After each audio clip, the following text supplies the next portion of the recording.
අද දවසේදී මාතෘකාව බවට පත් වුණේ අප ඉදිරි පිට මේ උත්තම වූ ආසනය මස්තකෙහි වැඩ සිටින යසෝදරා මහරහත් තෙරණින් වහන්සේ.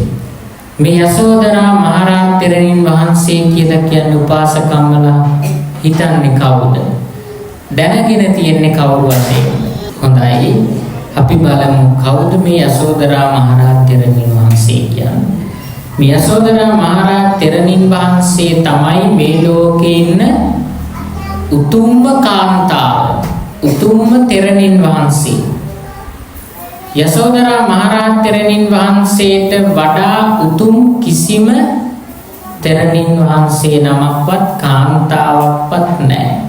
එහෙම කියන්න හේතුව තමයි බුදුහාමුදුරුවන්ගේ බලය ශක්තිය හැරුණුකොට ඊළඟට වැඩිපුරම බලයක් ශක්තියක් ගුණවත්කමක් සීලයක් ප්‍රඥාවෙනුත් ඉර්ධි බලයෙනුත් මේ හැම දෙයින්ම උතුම් කාන්තාව තමයි උතුම් පුජ්‍යලිය තමයි මේ ලෝකේ ඉන්න සියලු සත්වයා අතර යසෝදරා මහරහත් තෙරණින් වහන්සේ.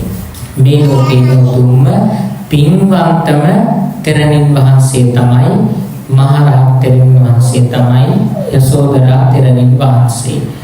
අපි බලමු ඇයි මේ තරම් පින්වන්ත වෙන්නේ? බුදුහාමුදුරුවන්ට පස්සේ සීලයෙන් උසස්ම තැන තියෙන යසෝදරා මහරහත් තෙරණින් වහන්සේට.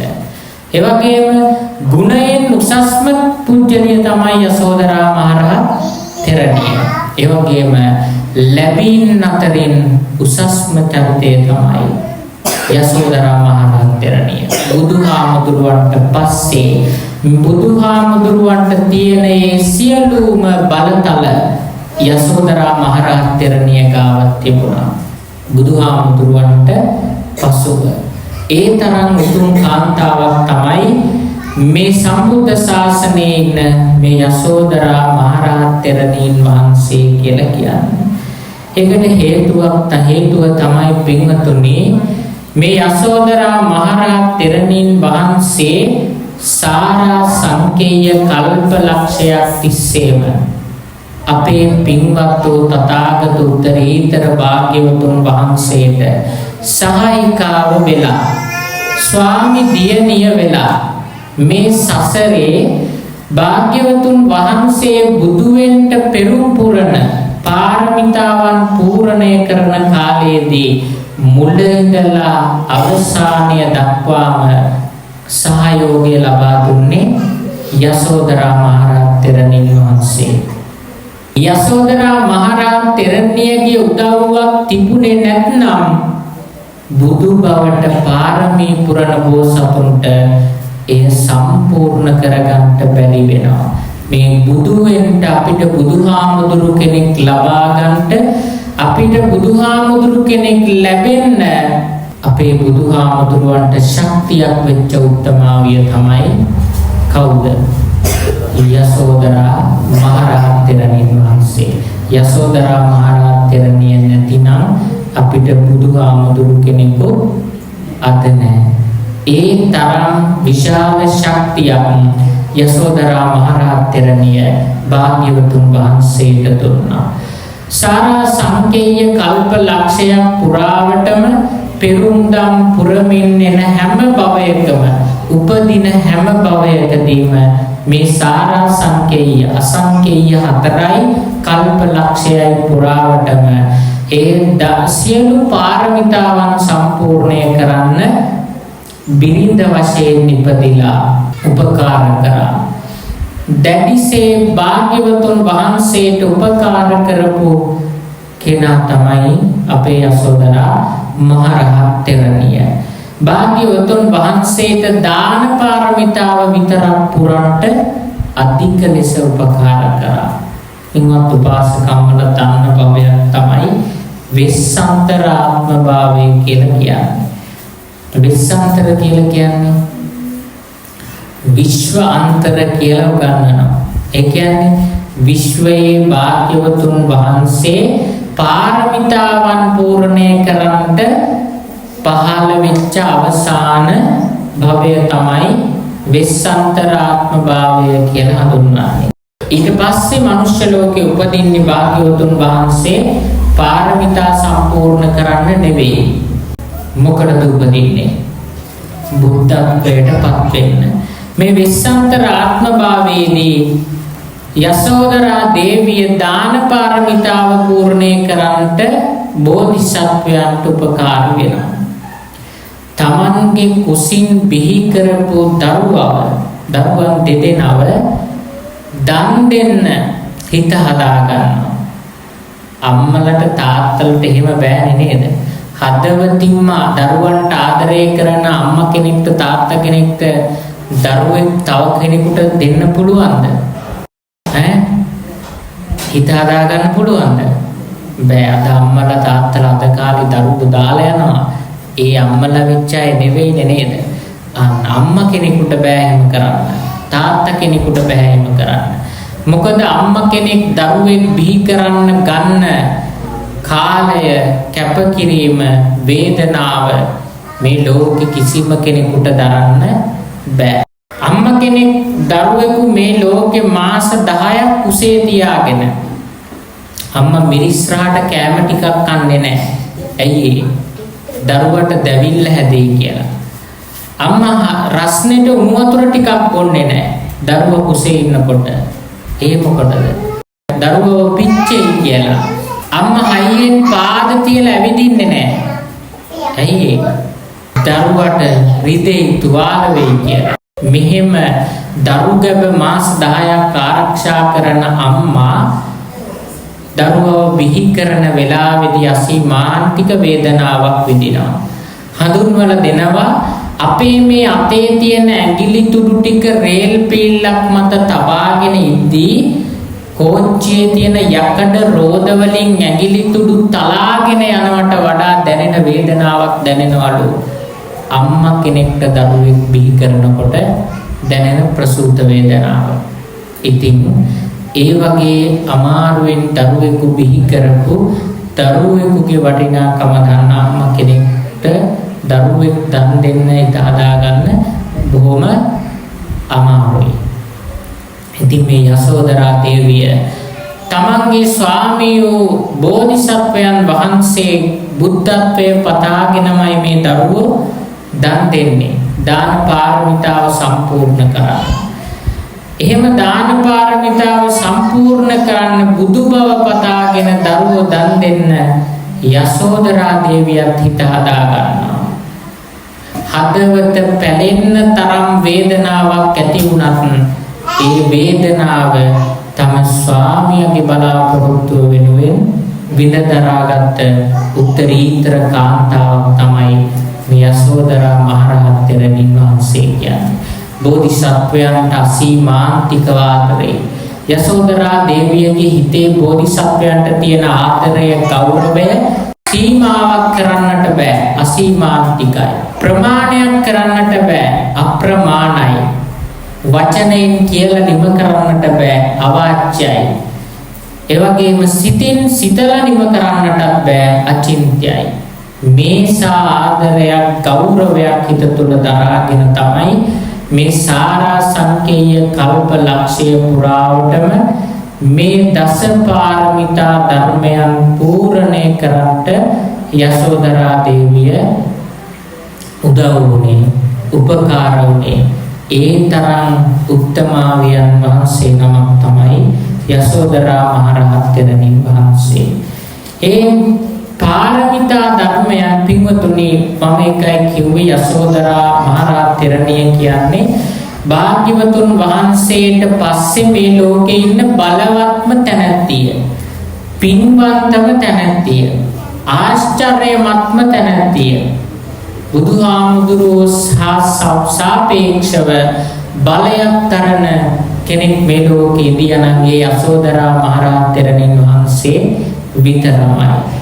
සසර මේ විදියට පෙරුම්දම් පුරාගෙන බෝධිසත්වයන් එක්ක මේ දසපාරමිතා ධර්මම යසෝදරා දේවිය පූර්ණය කරන්නට යෙදුණා. බෝධිසත්වය දසපාරමිතා සම්පූර්ණ කරනකොට යසෝදරා දේවිය එයට උදව් උපකාර වෙමින් මේ පාරමිතා 10ම සම්පූර්ණ කරන්නට යෙදුණා. සාරා සංකේය කල්ප ලක්ෂයක් තිස්සේම.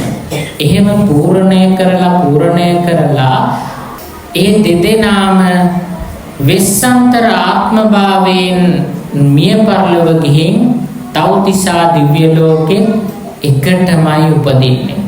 බලන්න මේ සංසාරගත බැඳීම. එකම දිව්‍ය ලෝකේ එකම තැන දෙන්නම ස්වාමියයි ස්වාමි දියණියයි වෙලා උපදිනවා. උපදිලා තව්තිසා දිව්‍ය ලෝකේ කාලයක් ජීවත් වෙලා බෝධිසත්වයන් වහන්සේට බුදු වෙන්න කාලය උදා වුණාට පස්සේ සුදුසු කාලය පහළ වුණාට පස්සේ පැමිණුණාට පස්සේ බෝධිසත්වයන් වහන්සේ තව්තිසාවෙන් නික්මිලා මහා මායා දේවියගේ කුසේ පිළිසිඳ ගන්නකොට යසෝදරා දේවියත් සුප්‍රබුද්ධ රජතුමාට දාව අමිතා දේවියගේ කුසේ පිළිසිඳ ගන්නවා. එකම මොහොතේ දෙදෙනාම මව් කුසේ පිළිසිඳ ගන්නවා. බෝධිසත්වයන්ගේ උප්පත්ති මංගල්‍ය වගේම යසෝදරා දේවියගේ උප්පත්ති මංගල්‍යයක් සිදු වෙනවා. බෝධිසත්වයන් මව් කුසේ පිළිසිඳගෙන බෝධිසත්වයන් වැඩ ඉන්නේ මව් කුස තුල ධර්මාසනයක වැඩ ඉන්නවා වගේ. දැන් අපි නම් අම්මගේ කුසේ කොහොමද ඉන්නේ? පාසඟමට දැන් මේ කාලේ බලන්නත් පුළුවන් නේද? ස්කෑන් කරලා බලනවා නේද? දරුවා කොහොමද කුසේ වැඩ ඉන්නේ? ගුලි වෙලා නේද? බෝධිසත්වය වැඩ ඉන්නේ අම්මගේ කුසේ, අම්මගේ පිටට පිට තියලා කුසට කුස තියලා ධර්මාසනයක වැඩ සිටින වාසේ තමයි මව් කුස තුල සිටින්නේ. ඒ වගේ තමයි යසෝදරා දේවිය අම්මගේ පිටට පිට තියලා කුසට කුස තියලා ධර්මාසනයක වැඩ සිටින විදියට තමයි වැඩ සිටින්නේ. එකම දවසේ එකම මොහොතේ එකම නැගතින් මව් කුස පිළිසිඳ ගන්න මේ දෙදෙනාම බෝධිසත්වයන් වහන්සේ යසෝදරා දේවිය එකම මොහොතේ තමයි මේ ලෝකෙට ඉපදෙන්නේ. මොන වෙලාවේද? එකම මොහොතේ බෝධිසත්වය මේ ලෝකෙට උපදින මොහොතේදී තමයි යසෝදරා දේවියත් මේ ලෝකෙට උපදින්නේ. එතකොට බෝධිසත්වය ඉපදෙනකොට අම්මට කිසිම වේදනාවක් දැනුනේ නැහැ කියලා සඳහන් කරනවා. දැන් අපි බිහි වෙනකොට අම්මට ගොඩාක් වේදනාවක් දැනෙනව නේද? තරහා ගන්න බැරි තරම් වේදනාවක් දැනෙනවා. අපි එළියට එනකොට මව් කුසින් කොහොමද තියෙන්නේ? අපිව අපවිත්‍ර වෙලා තියෙන්නේ නේද? කුණු ලේ වලින් වැగిරිලා ඒ විදිහට තමයි තියෙන්නේ. නමුත් බෝධිසත්වය මේ ලෝකෙට බිහි වෙනකොට අම්මට කිසිම වේදනාවක් දැනුනේ නැහැ. යසෝදරා දේවිය බිහි වෙනකොටත් අම්මට කිසිම වේදනාවක් දැනුනේ නැහැ. ඊළඟට අපවිත්‍ර දේවල් ඇඟේ තැරවිලා තිබුණේ නැහැ බෝධිසත්වය මේ ලෝකෙට බිහි වෙනකොට. යසෝදරා දේවිය මේ ලෝකෙට බිහි වෙනකොට අපවිත්‍ර දේවල් යසෝදරා දේවියගේ ඇඟේ තැවරිලා තිබුණේ නැහැ. මේ වගේ පින්වන්ත උප්පත්ති මංගල්‍යයක් තමයි යසෝදරා තෙරණියට තියෙන්නේ. එතකොට සිදුවත් කුමාරයා මේ ලෝකෙට බිහි වෙන්නේ බෝධිසත්වයෝ කොහේද? කිඹුල්වත් නුවර දෙව්දහ නුවර අතර තියෙන සල්ලුයනේ තමයි මේ ලෝකෙට බිහි වෙන්නේ. යසෝදරා දේවිය මේ ලෝකෙට උපදින්නේ කොහෙද උපදින්නේ? කෝලිය නුවරදී. මොන නුවරදීද? කෝලිය කියන නුවර තමයි යසෝදරා දේවිය බිහි වෙන්නේ. යසෝදරා දේවියගේ අම්මා කවුද? අමිතා දේවිය. අමිතා දේවිය කියලා කියන්නේ සුද්ධෝදන රජතුමාගේ නැගණිය. කාගේ නැගණියද? සුද්ධෝදන රජතුමාගේ නංගි.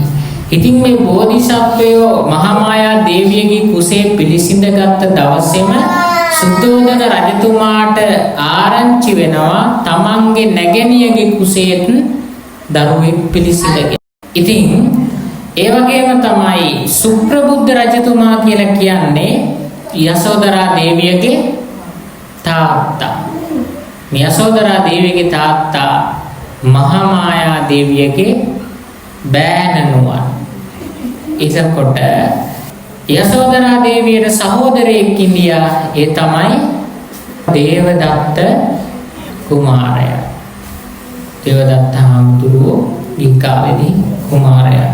ඉතින් මේ යසෝදරා දේවිය මේ විදිහටම පුංචි වයසේ ඉන්නකොටම මව්කුසෙන් මේ ලෝකෙට බිහි වුණාම සුද්ධෝදන රජතුමා දැනගත්තම බිහි වෙලා ඉන්නේ ගෑනු දරුවෙක් කියලා. දැනගත්තම කුමරියක් කියලා, දු කුමරියක් කියලා දැනගත්තම මේ මගේ පුතාගේ පිනටම පහළ වෙච්ච කුමරියක් කියලා සුද්ධෝදන රජතුමා හිතින් සිතාගෙනම කටයුතු සිදු කරනවලු. මේ විදිහට කාලය ගත කරන යසෝදරා දේවිය පින්වතුනි ඉපදුනේ බුදු බෝධිසත්වයන් වෙනුවෙන්මයි මේ ලෝකේ. බෝධිසත්වයෝ වෙනුවෙන් බෝධිසත්වයෝ ඉපදිච්ච වෙලාවෙම පහළ වෙච්ච ඉපදිච්ච දේවල් කීයක් තියෙනවද? 5ක් තියෙනවා. ඒ මොනවද?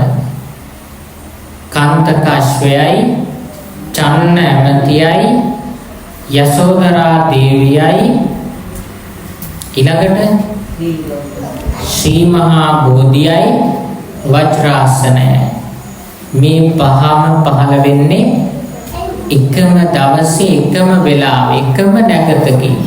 එතකොට මේ යසෝදරා දේවිය ඉපදුනාට පස්සේ කාලය වයස්ගත වෙලා ගියාට පස්සේ මේ යසෝදරා දේවියට මුලින්ම තබන නම තමයි බිම්බා දේවිය. මොකක්ද?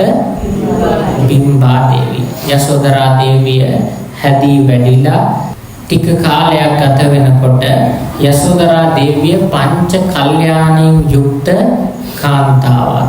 හරිම ලස්සන රූපයක් තිබුණා.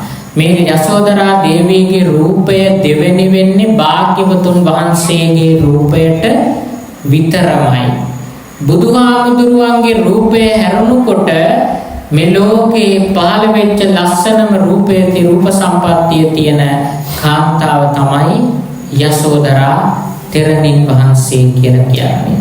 ඒ නිසාම කිසිවෙකුට සමාන කරන්න බැරි උතුම් රූපයක් කෝලිය නුවර ලැබිච්ච එකම කාන්තාව යසෝදරා දේවිය නිසා මේ යසෝදරා දේවියට නම තියෙනවා බිම්බා දේවිය කියලා. මොකක්ද නම තියන්නේ? බිම්බා දේවිය කියලා. මේ ටික හොඳට නම් මතක තියාගන්න ඕනේ නම් ගම්මැති උපාසකම්මල. අවසානයේදී ප්‍රශ්න අහන්නද දැනගන්නත් එපා නේද? ඊළඟට මේ විදිහට පළවෙනි නම තමයි බිම්බා දේවිය. යසෝදරා දේවිය හඳුන්වපු නම් 3ක් තියෙනවා. කීයක්ද? 3ක් තියෙනවා. ඊට වඩා තියෙන්න පුළුවන්.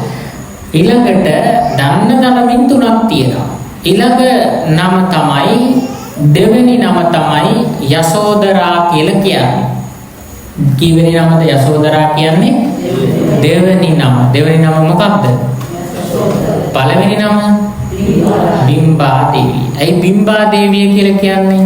කිසිවෙකුට සමාන කරන්න බැරි බුදුහාමුදුරුවන්ට විතරක් දෙවෙනි වෙච්ච අලංකාර පංච කල්යාණයෙන් යුක්ත රූපයක් තිබුණ නිසා බිම්බා දේවිය කියලා හඳුන්වනවා. එතකොට දෙවෙනි නම යසෝදරා දේවිය. යසෝදරා කියලා නම හැදෙන්නේ පින්වත්නි. යසෝදරා දේවිය බොහෝ පිරිසකට නායිකාවක්. යසෝදරා දේවියගේ පරිවාර සම්පත්තිය හඳුන්වනවා 96 ලක්ෂයක්. යසෝදරා දේවියගේ පරිවාර සම්පත්තිය 96 ලක්ෂයක් පිරිස. 96 ලක්ෂයක් පිරිසකට අධිපතිනියක් වෙච්ච උත්තමාවිය තමයි යසෝදරා දේවිය. ඒ නිසා යස පිරිසකට, ඒ කියන්නේ යස කියලා කියන්නේ විශාල පිරිසකට අධිපතිත්වය දරන උත්තමාවිය නිසා නම තියෙනවා යසෝදරා කියලා. මේ නිසා තමයි යසෝදරා කියන නමින් මේ තෙරණින් වහන්සේ හඳුන්වනු ලබන්නේ. මෙහෙම යසෝදරා තෙරණින් වහන්සේ බවට පත් වෙලා අවුරුදු 16ක් සම්පූර්ණ වුණාට පස්සේ සිද්ධාර්ථ කුමාරයාත් සමග විවාහ ජීවිතයටපත් වෙනවා. විවාහ ජීවිතයටපත් වෙලා කටයුතු කරගෙන යන මොහොතේදී දෙදෙනාටම වයස අවුරුදු 29ක් ලැබුවට පස්සේ වයස 29ක් ලැබුවට පස්සේ පුත් කුමාරයෙක් ලැබෙනවා. කවුද කුමාරයා? රාහුල කුමාරයා. මේ සිද්ධාර්ථ කුමාරයා ගිහිගේ ගැන කලකිරිලා සිටින මොහොතේදී පෙර නිමිති 4ක් දැකලා තිබෙන මොහොතේදී මොනවද පෙර නිමිති 4? මහලු පුජ්‍යලයා, ලෙඩ වෙච්ච එක්කෙනා, මලමිනිය, පැවිදි රූපය. මේ දේව දූතයෝ 4 දෙනෙක්. මේ හතරම මවන්නේ කවුද? දෙවිවරු. දෙවිවරු තමයි මේ හතරම මවන්නේ. මේ දේව දූතයෝ 4 දෙනා දැකලා කලකිරෙනවා. මේ ජීවිතය ගැන කලකිරිලා උයනේ වාසය කරනකොට ආරංචියක් ලැබෙනවා සිද්ධාර්ථ කුමාරයාට යසෝදරා දේවියට පුත් කුමාරයෙක් ඉපදුනා කියලා. මේ වෙලාවේදී සිද්ධාර්ථ කුමාරයා වාක්‍යයක් ප්‍රකාශ කරනවා. මොකක්ද? රාහුලෝ ජාතෝ බන්ධනං ජාතා. රාහුලෙක් ඉපදුනා, බැඳීමක් ඇති වුණා කියලා ප්‍රකාශ කරනවා. මේ විදිහට මාලිගාවට ගිහිල්ලා තවත් කලකිරීමටපත් වෙලා තමන්ගේ දරුවව බලන්න කුටිය ළඟට ගිහිල්ලා යසෝදරා දේවියට තුරුළු වෙලා නිදාගෙන ඉන්න හැටි බලලා ඇතුළට කුටිය ඇතුළට තියපු අඩිය තවත් ඉදිරියට තබමින් කුටිය ඇතුළට ගමන් නොකොට මේ දරුවා සනසන්න ගියොතින් මේ ලෝකේ ඉන්න බොහෝ දරුවන් සනසන්න තියෙන කාලය මට නැති වෙනවා කියන බව අවබෝධ කරගෙන ඒකක් ශ්‍රීපතුල ආයේ එළියට අරගෙන කීගේ අතහැරලා මහා බිනික්මන් කරලා වඩිනවා.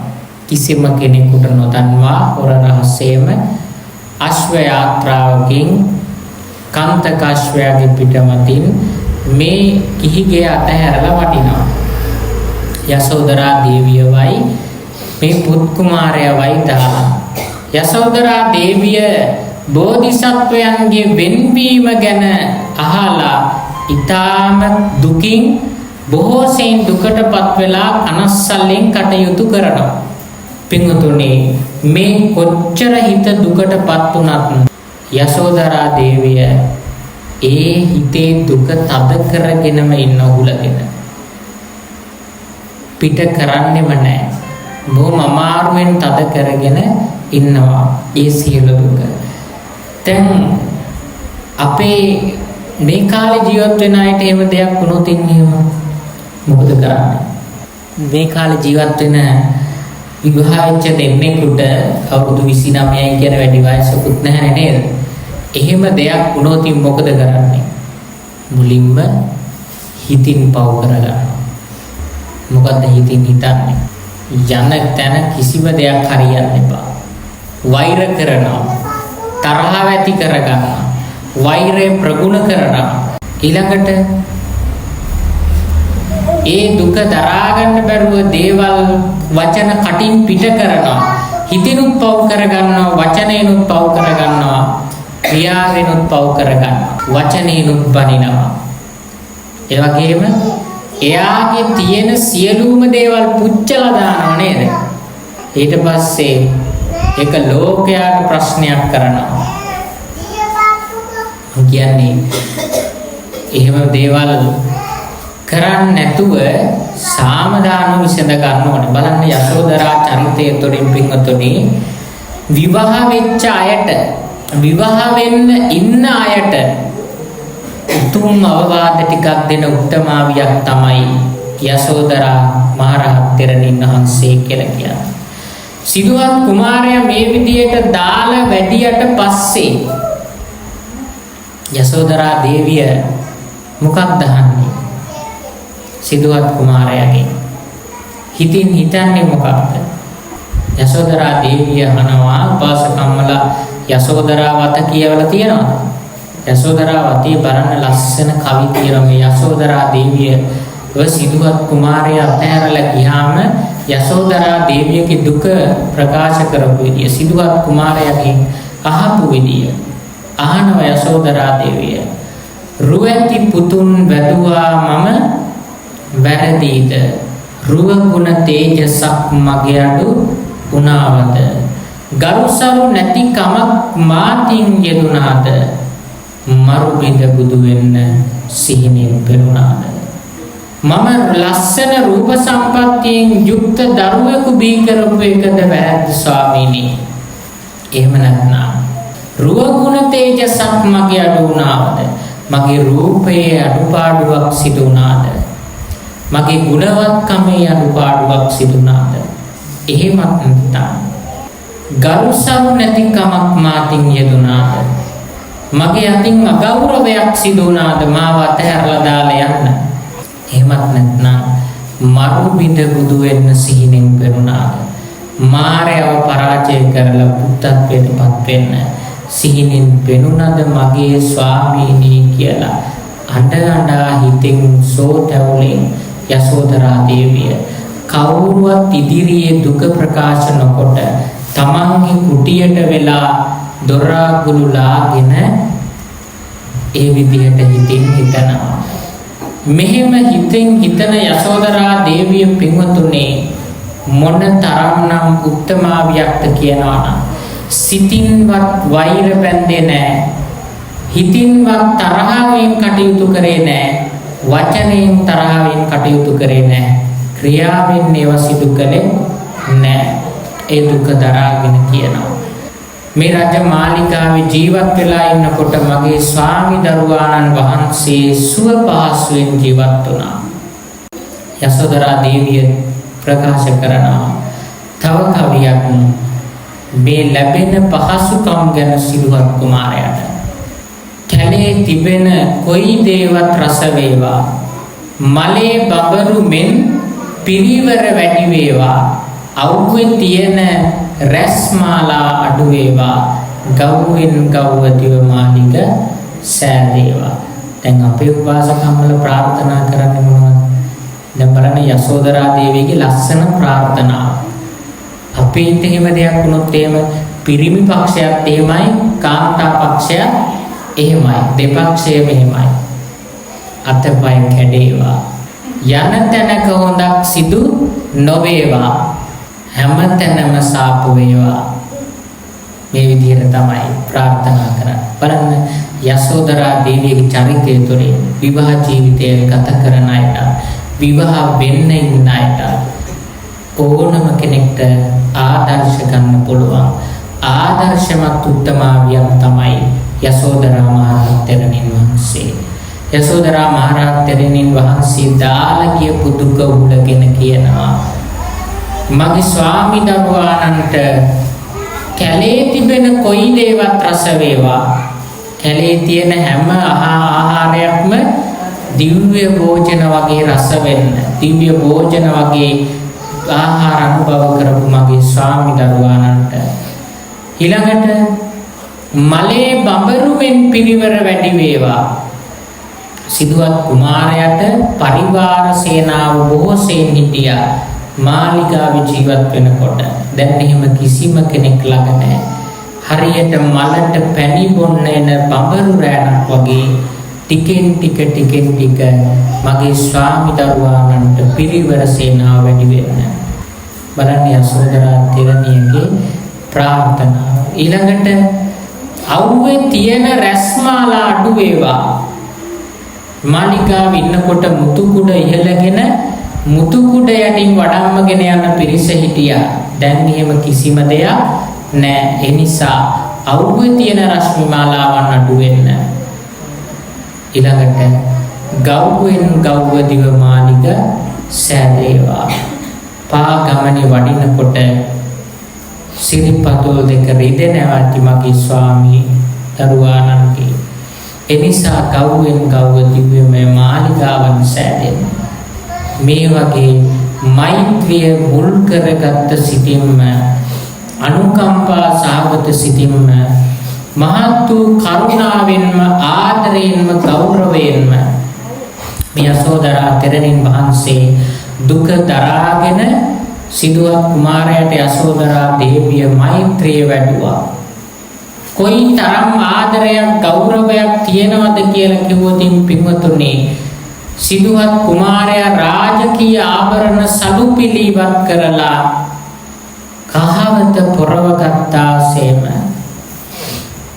ඊළඟට පාත්‍රයක් අරගෙන පිඩුසිඟා වඩමින් බැලඳුවා වගේම මුතුමැණික් ඔප්පෝපු පාවහන් ජුවල අතහැරියාසේම මේ සියලු ආභරණ අතහැරියාසේම දවසකට එක වේලක් පමණක් වළඳලා ජීවත් වුණා වගේම යසෝදරා දේවියත් පිරිසලවා සිදුවත් කුමාරයා ජීවිතය ගත කරන විදිය සිදුවත් කුමාරයාගේ ස්වરૂපය මොන වගේද කියලා අහලා සොයලා බලලා අවබෝධ කරගෙන ඇය පින්වතුනි නිතියන යහනාව අතහැරියා. මම බිම සැතපෙනවා. මගේ ස්වාමීනු බිමයි සැතපෙන්නේ. මමත් මේ රාජකීය සලුපිලි ආභරණ ඉවත් කරලා කහවත් පොරව ගන්නවා. මම දිනකට එක වේලක් විතරක් වළඳලා අනුභව කරලා ජීවත් වෙනවා. මගේ ස්වාමි දරුවාණන්ට මේ සියල්ල අතහරින්න පුළුවන් වුණා නම් මටත් මේ සියල්ල අතහරින්න පුළුවන් කියන සිතුවිල්ල ඉඳගෙන මමත් පැවිදි වෙන්නට යනවා කියන සිතින් පැවිදිභාවයටපත් වෙන්න යන්න හදනවා. මේ තමයි පළමු වතාවට ඔන්න පැවිදි වෙන්න හදපු අවස්ථාව යසෝදරා තෙරණි දේවිය. මේ අවස්ථාවේදී සුද්ධෝදන රජතුමා ඇවිල්ලා යසෝදරා දේවියගේ කුටියට ප්‍රකාශ කරනවා මං නැවත දෙවෙනි වතාවටත් මගේ පුතාව රජ මැදුරට එක්කගෙන එන්න. ඒ නිසා ඔබ පැවිදි වෙන්න නොයන්න කියලා ඉල්ලීමක් කරනවා. එහෙම ඉල්ලීම කරලා සුද්ධෝදන රජතුමා පින්වතුනි දඹදිව රජමාලිගාව වටාම චතුරාංගනි සේනාවෙන් ආරක්ෂාව යොදවනවා. ඒ වගේම දඹදිව තලාවට ගව්වක් මානේ ඉඳලා, ඒ කියන්නේ ගව්වක් දුර ඉඳලා වටේටම මේ චතුරාංගනි සේනාව පවුරක් වගේ යොදවනවා. මගේ පුතණුවන් වෙච්ච සිදුවත් කුමාරයා ගිහිගේ අතහැරලා නොකියාම වැඩියා නම් මෑත් ඒ දේව කරන්න පුළුවන් කියන ඒ සැකයත් ඇතිව යසෝදරා දේවිය තනි වෙච්ච නිසා අනිත් රජවරුන්ගෙන් එන බලපෑම වළක්වා ගැනීම පිණිස මේ විදියට ආරක්ෂාව යොදවනවා. යොදවල මෙහෙම කාලයක් ගත වෙලා ගියාම රාහුල කුමාරයා ලොකු ටිකක් තේරෙන වයසටපත් වුණාට පස්සේ භාග්‍යවතුන් වහන්සේ සම්මා සම්බුද්ධත්වයටපත් වෙලා පළවෙනි පාරට කිඹුල්වත් නුවරට වඩිනවා. දෙමව්පියන් බලන්න තාත්තගේ ආරාධනාවෙන්. කාගේ ආරාධනාවෙන්ද? තාත්තගේ ආරාධනාවෙන්. බුදුහාමුදුරුවෝ පළවෙනි වතාවට තමයි කිඹුල්වත් නුවරට වඩින්නේ. ඒ කොච්චර කාලයකට පස්සේද? අවුරුද්දකට පස්සේ. කොච්චර කාලයක්ද? අවුරුද්දකට පස්සේ. බුදුහාමුදුරුවෝ ලංකාවට වඩින්නේ බුද්ධත්වයට පත් වෙලා මාස 9කට පස්සේ. බලන්න බුදුහාමුදුරුවෝ දෙමව්පියන්ටත් වඩා අපිට ආදරේ. කාටද ආදරේ? ගෞරවය තියෙන්නේ ලංකාවේ අපිට. ලංකාවේ ජීවත් වෙන අපිට බුදුහාමුදුරුවෝ ආදරේ. බුද්ධත්වයට පත් වෙලා මාස 9ක් ගත වුණාට පස්සේ වඩිනවා ලංකාවේ මහියංගනයට. මහියංගනේ ඉන්නේ කවුද? යක්ෂයෝ. ඉස්සර මේ ලංකාවේ ජීවත් වෙලා තියෙන්නේ යක්ෂ ගෝත්‍රික මිනිස්සුයි, නාග ගෝත්‍රික මිනිස්සුයි, දේව ගෝත්‍රික මිනිස්සුයි. යක්ෂ, නාග, දේව. පැහැදිලි නේද? යක්ෂයෝ නෙමෙයි ලංකාවේ ජීවත් වුනේ. යක්ෂ ගෝත්‍රය යක්ෂ, ගෝත්‍රය නාග, ගෝත්‍රය දේව. මේ මිනිස්සු තමයි ලංකාවේ ජීවත් වෙන්නේ. ඉතින් මේ යක්ෂ ගෝත්‍රික මිනිස්සුන්ට ධර්මය දේශනා කරලා අවබෝධ කරවන්න අමාරුයි. ඒ අයට අවබෝධ කරවන්න බෑ. ඒ අය පාලනය කරන්න බෑ. ඒ අය පාලනය කරන්න පුළුවන් භාග්‍යවතුන් වහන්සේටම විතරයි. ඒ නිසා අනාගතය ගැන බලන භාග්‍යවතුන් වහන්සේ මේ ලංකාවේ මහියංගනයට වැඩම කරලා මහියංගනේදී යක්ෂ ගෝත්‍රිකයන්ව මේ දූපතෙන් වෙනත් දූපතකට පිටත් කරනවා.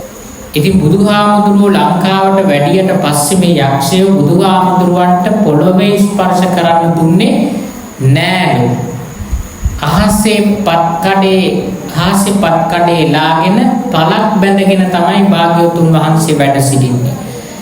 යක්ෂයන්ගේ මාන්නය දුරු කරලා බලහීන කරලා භාග්‍යවතුන් වහන්සේගේ බලවත්කම පෙන්වලා තමයි මේ ලංකා භූමිය ස්පර්ශ කරන්නේ. එහෙම ස්පර්ශ කරලා පත්කඩේ ලා ගන්න පුළුවන් ප්‍රමාණය ඉඩක් තමයි බුදුහාමුදුරුවන්ට මුලින්ම යක්ෂයෝ ලබා දෙන්නේ. ඒ පත්කඩේ ලා ගන්න පුළුවන් ප්‍රමාණය ඉදේ පත්කඩේ ලාගෙන වැඩ සිටිය භාග්‍යවතුන් වහන්සේ යක්ෂයෝ මෙල්ල කරලා මේ ලංකා භූමියෙන් මේ දූපතෙන් ඉවත් කරනවා. අන්නේ පත්කඩේ ලැබු තැන තමයි අද මහියංගන මහා සෑය ඉදි කරලා තියෙන්නේ. ඉතින් මාස 9කට පස්සේ තමයි අපි බලන්න එන්නේ. ඊළඟට අවුරුද්දකට පස්සේ තමයි කිඹුල්වත් නුවරට යන්නේ තාත්තගේ ආරාධනාවෙන්.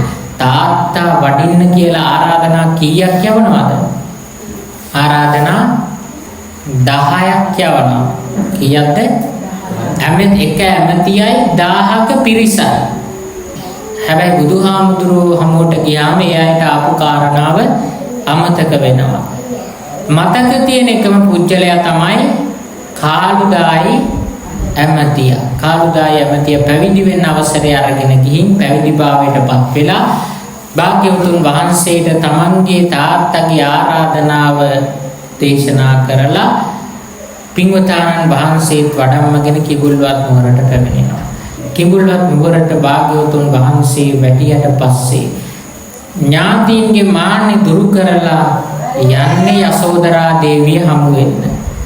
යසෝදරා දේවියගේ කුටිය තුලට භාග්‍යවතුන් වහන්සේ වැඩියම පින්වතුනි අර අවුරුදු 7ක් අවුරුදු කාලයක් තිස්සේ ගණනාවක් තිස්සේ අවුරුදු 7ක් භාග්‍යවතුන් වහන්සේ නැති බෝධිසත්වයෝ නැති තමන්ගේ ස්වාමියා නැති දුක දරාගෙන හිර කරගෙන ඉඳපු යසෝදරා දේවිය අවුරුදු 7 වෙන්නේ කොහොමද? 29න් අභිනිර්මණ කළා. අවුරුදු 6ක් දුෂ්කර ක්‍රියා කළා. බුද්ධත්වයට පත් වෙලා අවුරුද්දක් ගත වුණා. මෙහිම අවුරුදු 7ක් පුරාවට දුකින් ඉඳිය යසෝදරා දේවිය භාග්‍යවතුන් වහන්සේගේ සිරිපතුල් දෙකේ ගොප්මසෙන් අල්ලගෙන ගොප්මස ගාව ඉඳලා අල්ලගෙන කඳුළු පෙරාගෙන සිරිපතුල් දෙක දෝවණය කරගෙන යන තරම් කඳුළු පෙරාගෙන අඬනවා. අඬීම නතර වෙනකම්ම බුදුහාමුදුරුවෝ යසෝදරා දේවියට වැඩ සිටිනවා. ඇඬීම නතර වුණාම යසෝදරා දේවිය අර සාරා සංකේය කල්ප ලක්ෂයක් තිස්සේ පෙරම් පුරන කාලයේදී එක එක භවයන් වල ස්වාමි දියණිය වශයෙන් නිපදිලා බුද්ධත්වය සම්පූර්ණ කරගන්න මට උතුම් සම්මා සම්බුද්ධත්වයට පත් වෙන්න පුළුවන්කම ලැබුණේ මේ යසෝදරා දේවිය නිසාමයි කියලා එතන ඉඳිය පිරිසමතලා අනුශාසනා කරනවා. ඒ සෑම භවයක්ම සිහිපත් කරගෙන ඉන්න අතුරුව භාග්‍යවතුන් වහන්සේ ධර්ම දේශනා කරලා එතනින් වැඩියට පස්සේ දෙවනි දවසේ පිඬුසිඟා වඩිනකොට රාහුල කුමාරයව එවනවා මොනව ඉල්ල ගන්න කියලාද? දායාදේ ඉල්ල ගන්න කියලා. දායාද වශයෙන් භාග්‍යවතුන් වහන්සේට දෙන්න තියෙන ඉහළම දායාදය තමයි පැවිදිකම. මේ සසර දුකින් අත් මුදවන එක. ඒ නිසා තමන්ගේ පුතණුවන් වෙච්ච දායාදෙල්ලගෙන පැමිණුණ රාහුල කුමාරයන්ට භාග්‍යවතුන් වහන්සේ පැවිදි භාවය ලබා දෙනවා. දැන් තවත් දුකක් යසෝදරා දේවියට එකතු වුණා. දරුවවත් පැවිදි කරගත්තා. මගේ ස්වාමි දරුවාණන් වහන්සේ පැවිදි වුණා. බුදුරජාණන් වහන්සේ නොදැකපු දුකයි, ඒ වගේම භාග්‍යවතුන් වහන්සේ බෝධිසත්වයන්ගේ වෙන්වීමේ දුකයි, ඒ වගේම රාහුල පුත් කුමාරයා නොදැකපු දුකයි දෙකම හිතේ දරාගෙන ඉන්නවා. ඒ වෙලාවේදී සියලුම සැප සම්පත් අතහැරලා පැවිදි වෙන්න තීරණය කරනවා. දැන් මට මේ භවයේ රකින්න දෙයක් නැහැ. මමත් පැවිදි භාවයටපත් වෙනවා කියලා පැවිදි වෙන්න හදනකොට ඒ වෙලාවේදී සුද්ධෝදන රජතුමා පැමිණිලා යසෝදරා දේවියට ප්‍රකාශ කරනවා, මේ භවයේ දරුව වෙන්වීමේ දුක ඔබට දරා ගන්න බැරිද? දාන පාරමිතාව පුරන්න සාරා සංකේය කල්ප ලක්ෂයක් තිස්සේ ඔබ දරුවෝ කී දෙනෙක් දන් දුන්නද? ඒ දුන්න දරුවෝ ටික එක තැනකට එකතු කරොත් මහා මේරු පර්වතයටත් වඩා විශාලයි. ඊටත් වඩා වැඩි දරුවෝ දන් දීම ප්‍රමාණය. සසරේ ඒ තරම් දුක වෙන්වීමක් ගැන ඔබ සිත සනසගත්තා නම් මේක දරුවෝ වෙන්වීමේ ඔබට සිත සනස ගන්න බැරිද? ඒ ගැන සිහිපත් කරන්න. ඒ දෙදෙනාම ඔබට දැසට පේන මානෙම වැඩ සිටිනවා කියලා සිත සනසලා සුද්ධෝදන රජතුමා එතනින් නික්මෙනවා පින්වතුනි. මෙහෙම නික්මුණාට පස්සේ කාලයක් ගත වෙලා ගිහින් ඒ අවස්ථාවේදී පැවිදි වෙන එක වළකින යසෝදරා තෙරණියට, නෙඋත්තමාවියන් වහන්සේට මේ ලෝකේ ඉන්න ගුණවන්තම තැනැත්තිය තමයි යසෝදරා දේවිය. තාත්තගේ කීම අහලා, සුද්ධෝදන රජතුමාගේ කීම අහලා පැවිදි වෙන්නේ නැතුව ඒ අවස්ථාවේදී සිටිනවා. භාග්‍යවතුන් වහන්සේට මේ බව පෙනුන මොහොතේදී භාග්‍යවතුන් වහන්සේ කල්පනා කරනවා, යසෝදරා දේවිය මුලින් පැවිදි කරන භික්ෂුණී ශාසනය පිහිටුවන්න බෑ. ඒ අවස්ථාව ලබා දෙන්න ඕනේ මගේ සුළු මෑණියන්ට. කවුද සුළු මෑණියෝ? සුළු මෑණියන් කියන්නේ කවුද? පුංචි අම්මා. පුංචි අම්මා කියන්නේ බුදුහාමුදුරුවන්ගේ පුංචි අම්මා කවුද? මහා ප්‍රජාපති ගෞතමී දේවිය.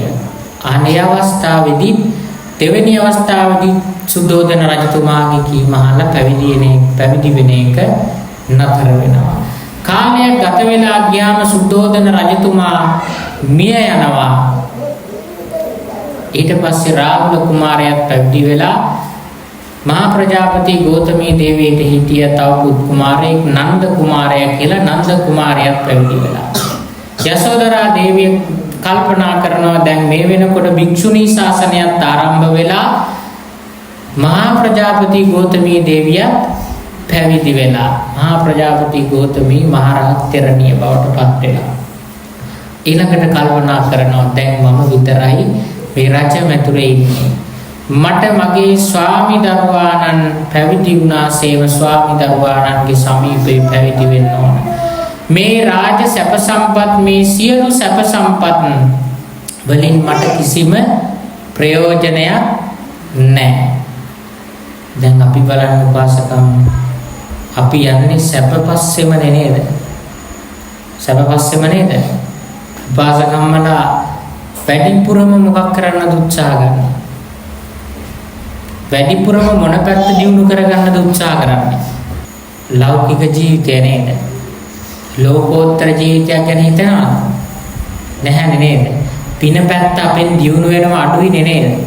අන්න බලන්න යසෝදරා දේවිය හිතනවා හරියට ඒ සියලු සැප සම්පත්, කොච්චර සැප සම්පත් තිබුණත් ඒ සියලුම සැප සම්පත් අලුයම හෙළන කෙළ පිටක් තරමටවත් ගානකට ගන්නේ නැතුව ඒ තරම් ඒවා අපිරිය කරලා අප්‍රසන්න කරලා ප්‍රතික්ෂේප කරලා දාලා පැවිදි භාවයටපත් වෙන්න ඕන කියන සිතුවිල්ල ඇති කරගෙන අර කහවත් ඇඳගෙන පොරවගෙන යසෝදරා තෙරණින් වහන්සේ යසෝදරා දේවීන් වහන්සේ ඒ සියලු සැප සම්පත් අතහැරලා දාලා දහසක් කාන්තාවන් සමග කාන්තාවන් දහසක පිරිසක් සමග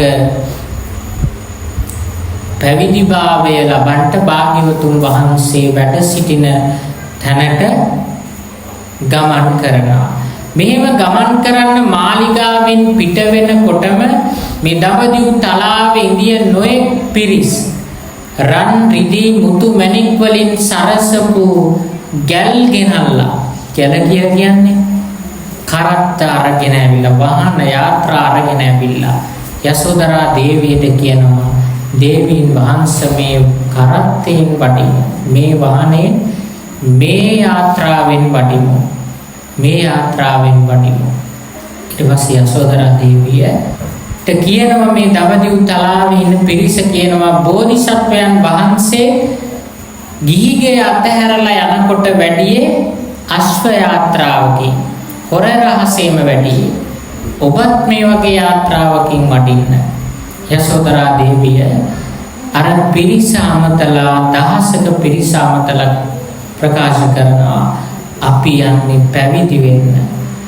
අපිට අපේ පාද වෙහෙසවල ගමන් කරන්න පුළුවන්. අපිට මේ පැවිදි භාවය ලබන්න මේ යාත්‍රාවන් ඕන වෙන්නේ නැහැ කියලා ප්‍රතික්ෂේප කරලා පාගමනින්ම වඩිනවා. මෙහෙම පාගමනින්ම වඩිනකොට පින්වතුනි මේ යසෝදරා දේවීන් වහන්සේ මුලින්ම වඩින්නේ කොහෙටද? මහා ප්‍රජාපති ගෞතමී මහරහත් තෙරණින් වහන්සේ වැඩ ඉන්න විශාලා මහා නුවර මෙහෙණියාරාමයට වැඩම කරනවා. යනවා. ගිහින් පින්වත්තුේ මහා ප්‍රජාපති ගෞතමී මහරහත් තෙරණින් වහන්සේ හමු වෙලා ප්‍රකාශ කරනවා මට තෙරණින් උත්තමාවියනි මට මගේ ස්වාමිනරෝ බුදුරජාණන් වහන්සේත් මගේ පුතණුවන් වූ රාහුල කුමාරයාත් සමීපේ ඒ අය ළඟ මටත් පැවිදි භාවයට පත් වෙන්න ඕනේ මටත් පැවිද්ද ලබා ගන්න ඕනේ. ඒ නිසා මාව බුදුහාමුදුරුවෝ මුණ ගැහෙන්න එක්කගෙන ගිහින් මට පැවිදි භාවය ලබා දෙන්න කියලා ඉල්ලීමක් කරනවා. විශාලා මහා නුවර වැඩ සිටින ඒ පින්වන්ත මහා ප්‍රජාපති ගෞතමී ඉෂ්ඨවීරින් වහන්සේ මහරහත් තෙරණින් වහන්සේ යසෝදරා දේවියත් රැගෙන දහසක පිරිසක් රැගෙන යසෝදරා දේවියට පැවිදි උපසම්පදාව ලබන්න අවශ්‍ය කරන භික්ෂුණීන් වහන්සේලාත් රැගෙන භාග්‍යවතුන් වහන්සේ වැඩ සිටින සවැත් නුවර ජේතවනාරාමයට වඩිනවා. මේ යන අතරමඟදී යසෝදරා දේවිය පැවිදි වෙන්න යන බව අසලා මේ දඹදිව් තලාවේ වාසය කරන වැසියනු මේ විශාලා මහනුවරේ වාසය කරන වැසියොත් එකතු වෙලා දාන ශාලා ඉදි කරලා නිතර දන් වළඳවලා සැතපෙන තැන් ඉදි කරලා ගව්වක් මානේ සැතපෙන්න තැන් හදලා සතප්පවලා පින්වතුනි භාග්‍යවතුන් වහන්සේගේ හමුවට රැගෙන යනවා. ගියාට පස්සේ මේ මහා ප්‍රජාපති ගෞතමී මහරහත් තෙරණින් වහන්සේ භාග්‍යවතුන් වහන්සේ හමු වෙලා වන්දනා කරලා එකක් පසෙක ඉන්නවා. බුදුහාමුදුරුවෝ වදිනකොට ඒ වගේම වැඩිමල් මෙහෙණින් වහන්සේ නමකට හරි ආමුදුරු කෙනෙකුට හරි වඳිනකොට පස්සඟ පිටුවල වැඳලා මූණට මූණ බලාගෙන කතා කරන්නේ නැහැ. එකක් පසෙක ඉන්නවා කියන්නේ එක අත්පසෙක එක අතක් තියෙන පැත්තක එක්ක දකුණු පැත්තේ එක්ක වම් පැත්තේ පැත්තෙන් තමයි ඉඳගෙන කතා බහ කරන්නේ.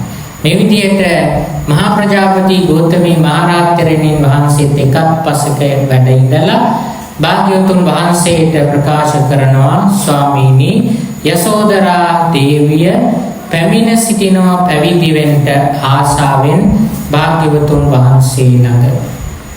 මෙහෙම දේශනා කරාට පස්සේ මේ යසෝදරා දේවී වහන්සේට අතර සියලු පිරිසට භාග්‍යවතුන් වහන්සේ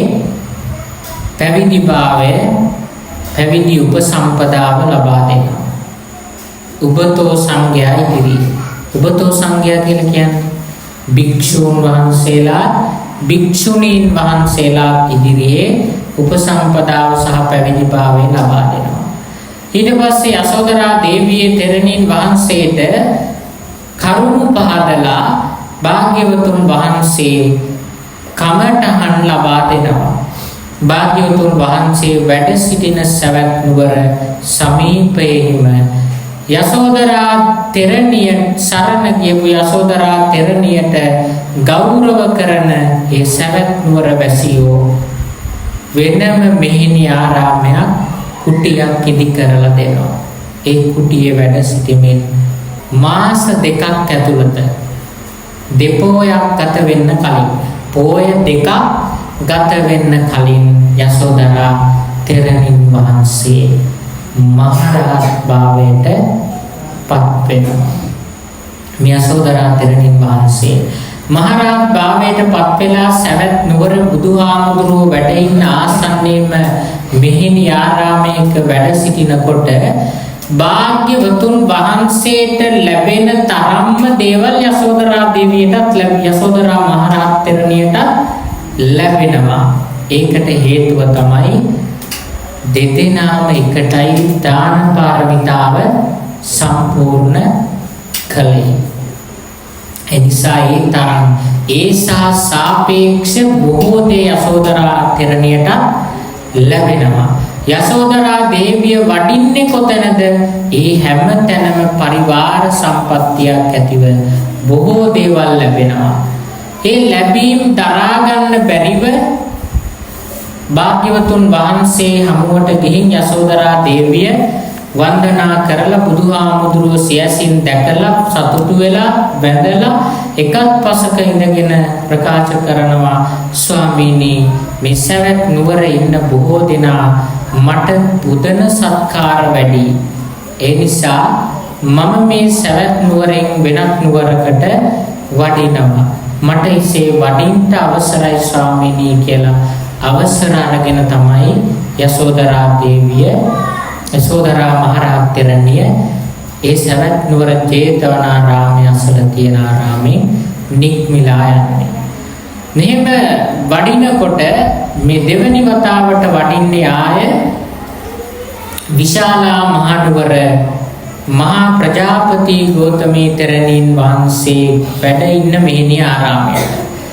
ඒ මෙහිණි ආරාමයේ ටික කාලයක් වැඩ ඉන්නකොට සවැත් නුවර වැඩ සිටිනකොට ලැබුණු ප්‍රත්‍යලාභයන් දෙගුණ වෙලා ලැබෙන්න පටන් ගන්නවා.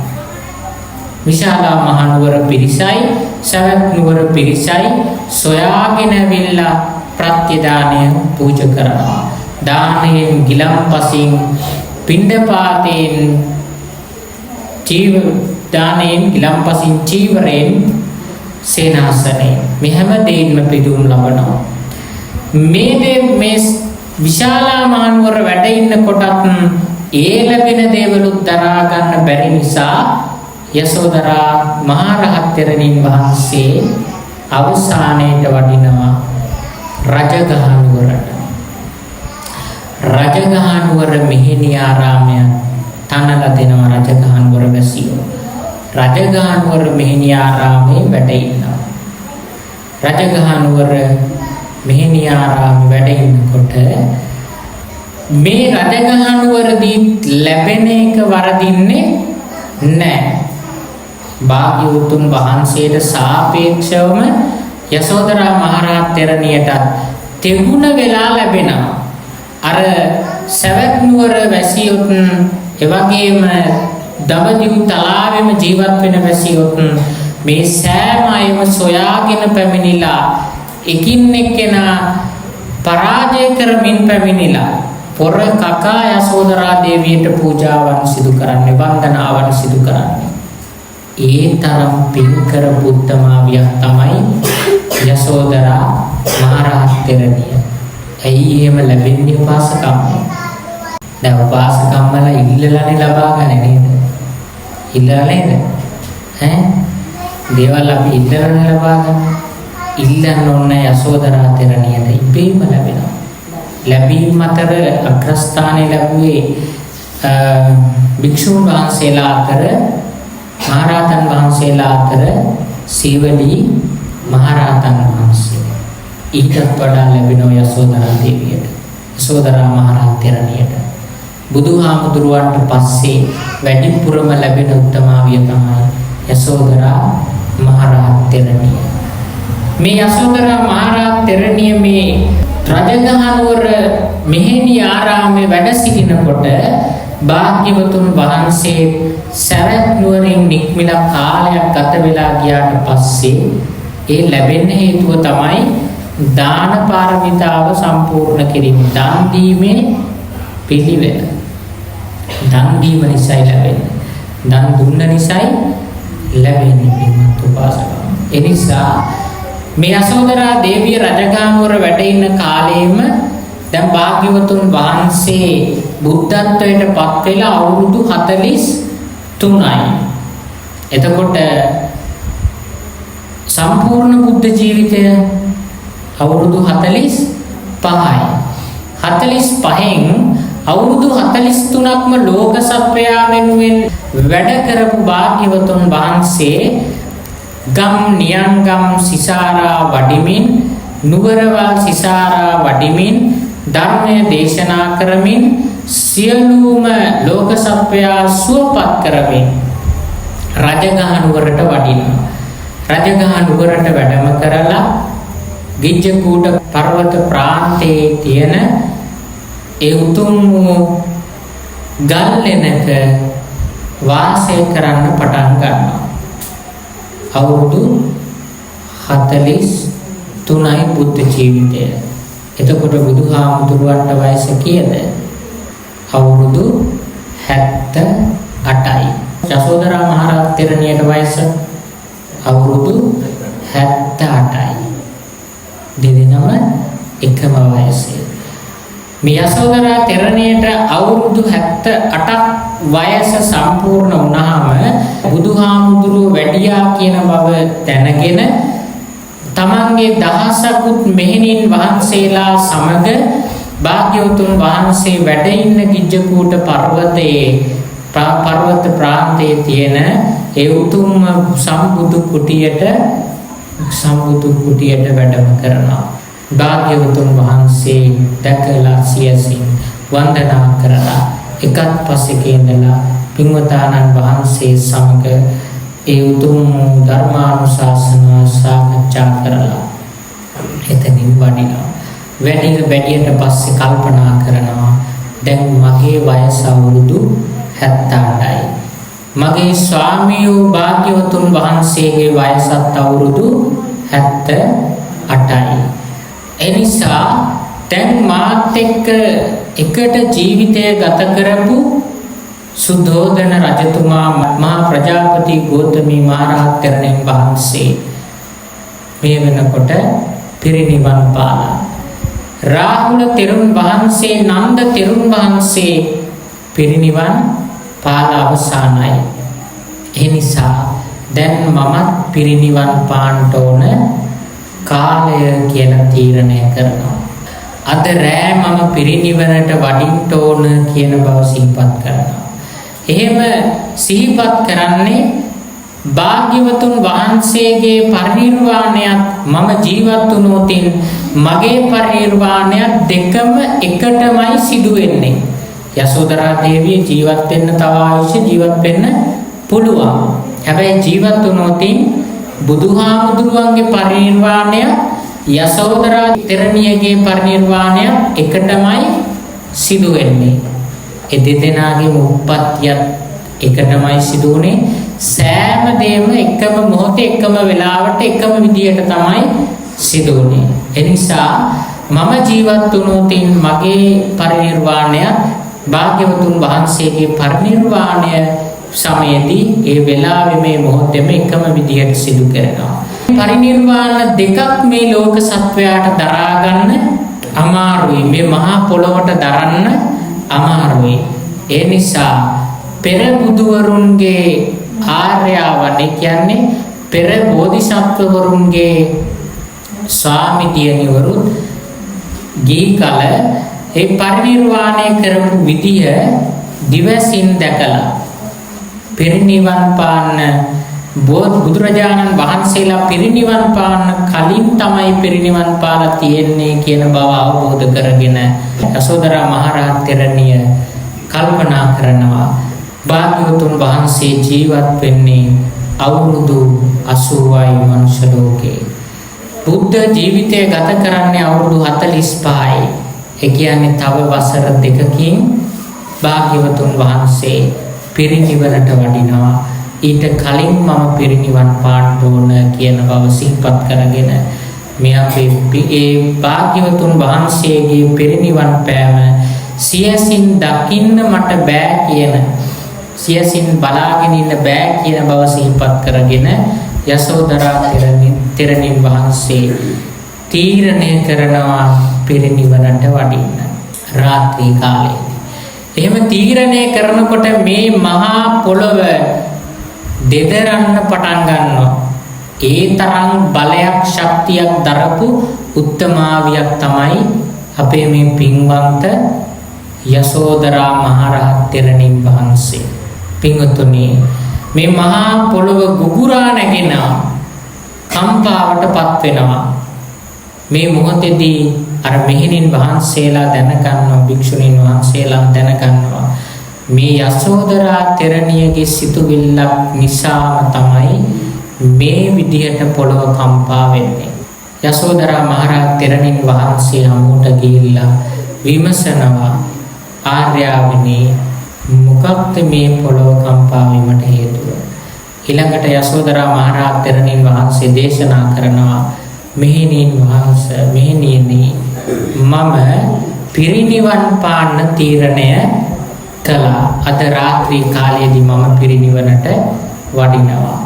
භාග්‍යවතුන් වහන්සේ හමු වෙන්න යන්න සූදානම් වෙන්න පාත්‍රා සිවුරු අරගෙන බුදුහාමුදුරුවෝ හමුවට ගිහිල්ලා පින්වතානන් වහන්සේ දැකලා සතුටු වෙලා වන්දනා කරලා පින්වතානන් වහන්සේ වටා තුන් විට පාද යාත්‍රා කරලා පැදකුණු කරලා වටේට ගමන් කරලා පසඟ පිහිටුවල වන්දනා කරලා එකත් පසෙක ඉඳගෙන භාග්‍යවතුන් වහන්සේට පෙරවිසූ කඳ පිළිවෙල සිහිපත් කරලා සාරා සංකේය කල්ප ලක්ෂයක් පුරාවට මේ සසරේ ස්වාමි දියණියයි ස්වාමි පුරුෂයයි වෙලා සහවාසය කරලා එකම විදියට එකම තැන එකට වාසය කරලා ඒ ගත කරපු ජීවිත කාල ගැන සිහිපත් කරලා අවසානයේදී යසෝදරා දේවිය ස්වාමීනි මට පිරිනිවනට වඩින්න අවසරයි මට සමාවන මැනවි සමා කරනු මැනවි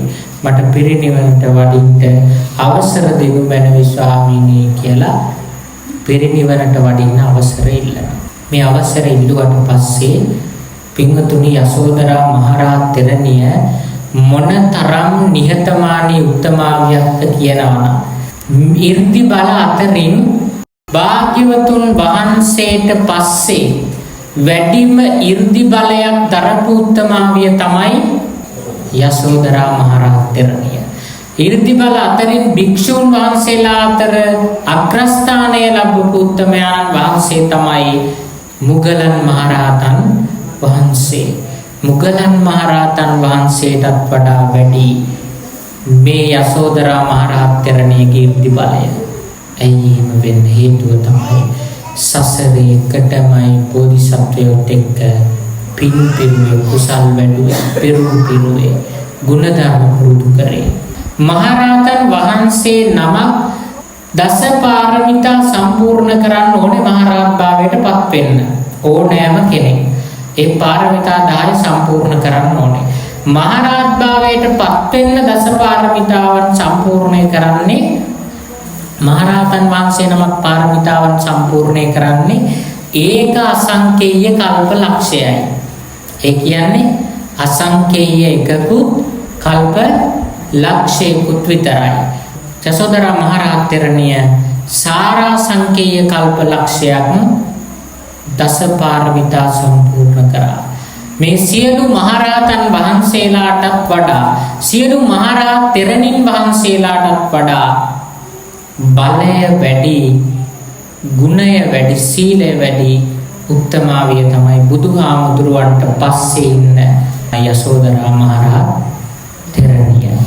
යසෝදරා මහරහත් තෙරණිය මේ විදිහට භාග්‍යවතුන් වහන්සේට සම කරන්න බැරි වුණාට ඒහා තරම්ම 이르දි බලයක් දරන උත්තමාවිය. නමුත් පින්වතුනි ගත කරපු ජීවිත කාලය පුරාවටම යසෝදරා මහරහත් තෙරණිය කිසිම 이르දි ප්‍රාතිහාර්යයක් දැක්ුවේ නැහැ. ඒ තරම් නිහතමානී චරිතයක් යසෝදරා මහරහත් තෙරණිය. 이르දි ප්‍රාතිහාර්ය පාන්න පුළුවන්කම තියෙද්දි ඒ ශක්තිය බලය තියෙද්දි කිසිම විටකදී කිසිම මොහොතකදී 이르දි ප්‍රාතිහාර්යයක් දැක්ුවේ නැහැ. ඒ තරම් පින්වත් උත්තමාවිය. භාග්‍යවතුන් වහන්සේගෙන් පිරිනිවනට වඩින්න අවසර ඉල්ලුවට පස්සේ භාග්‍යවතුන් වහන්සේ කල්පනා කරනවා, බුදුහාමුදුරුවෝ සිතනවා යසෝදරා මහරහත් තෙරණිය කියලා කියන්නේ මේ ලෝකේ ඉන්න සියලුම කාන්තාවන් අතර සියලු දෙනා අතරම සියලු සත්වයා අතරම උතුම්ම කාන්තාව, උතුම්ම චරිතය. මං හැරුණුකොට ඊළඟට මගේ බල දරන උතුම්ම චරිතය තමයි යසෝදරා මහරහත් තෙරණිය.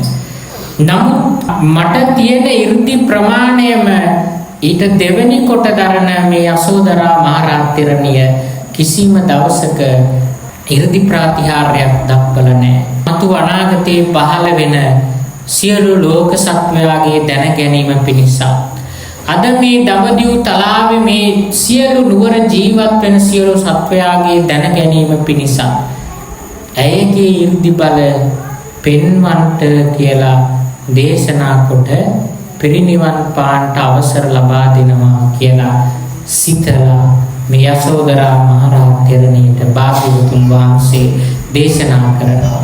ඔබ පිරිනිවන් පාන්නට පෙර ඔබගේ 이르දි ප්‍රාතිහාර්ය මේ සියලු සත්වයාට මතු අනාගත ලෝක සත්වයාට දැන ගැනීම පිණිස දක්වා ගන්න කියලා. සාරා සංකේය කල්ප ලක්ෂයක් පුරාවටම භාග්‍යවතුන් වහන්සේ බෝධිසත්වයන් වහන්සේ කියපු කිසි දෙයක් නොසලකා හැරිය යසෝදරා මහරහත් තෙරණිය කල්පනා කරනවා, මම මාගේ ස්වාමිදරු පින්වතානන් වහන්සේ මට දුන්නු කිසිම අවවාදයක්, කියපු කිසිම දෙයක් මම මේ වෙනකම් කරන්න බෑ කියලා නෑ, මග හැරලා නෑ. බුදුහාමුදුරුවෝ කෙරෙහි තියෙන ඒ මහත් ආදරය, ගෞරවය නිසාම යසෝදරා මහරහත් තෙරණින් වහන්සේ 이르දි බල පාන්නට සූදානම් වෙනවා. භාග්‍යවතුන් වහන්සේ තව වසර දෙකකින් පිරිනිවන් පාන බව අසපු මුළු දඹදිව වාසය කරන සියලු පිරිස යසෝදරා මහරහත් තෙරණින් වහන්සේ පිරිනිවන් පානවා කියන බව අහපු සියලුම ලෝක සත්වයා, දෙවිවරුනුත් බඹුනුත් නාගයෝ මේ හැම දෙනාම එකම තැනකට ඒක රාශි වෙනවා. ඒ මොහොතේදී යසෝදරා මහරහත් තෙරණිය එතුමියගේ මහරහත් තෙරණියගේ 이르දි බල ලෝක සත්වයාට පෙන්නනවා. මහරහතන් වහන්සේ නමකටත් වඩා අධික ප්‍රමාණයක් 이르දි බල දරන මහරහත් තෙරණිය මේ 이르දි ප්‍රාතිහාර්යයන් පානවා. භාග්‍යවතුන් වහන්සේ වන්දනා කරලා 이르දි බල පෙන්වන්න අවසර අරගෙන පින්වත් වූ යසෝදරා දේවිය නොඑක් ආකාරී 이르දි ප්‍රාතිහාර්ය පානවා. බ්‍රහ්ම තලවලට පවා ගමන් කරනවා. 이르දි බලයෙන් ගමන් කරලා මම තමයි රාහුල මාතා, මම තමයි යසෝදරා දේවිය, මම තමයි යසෝදරා මහරහත් තෙරණිය කියලා මේ 이르දි ප්‍රාතිහාර්ය මගින් ප්‍රකාශ කරනවා දේශනා කරනවා.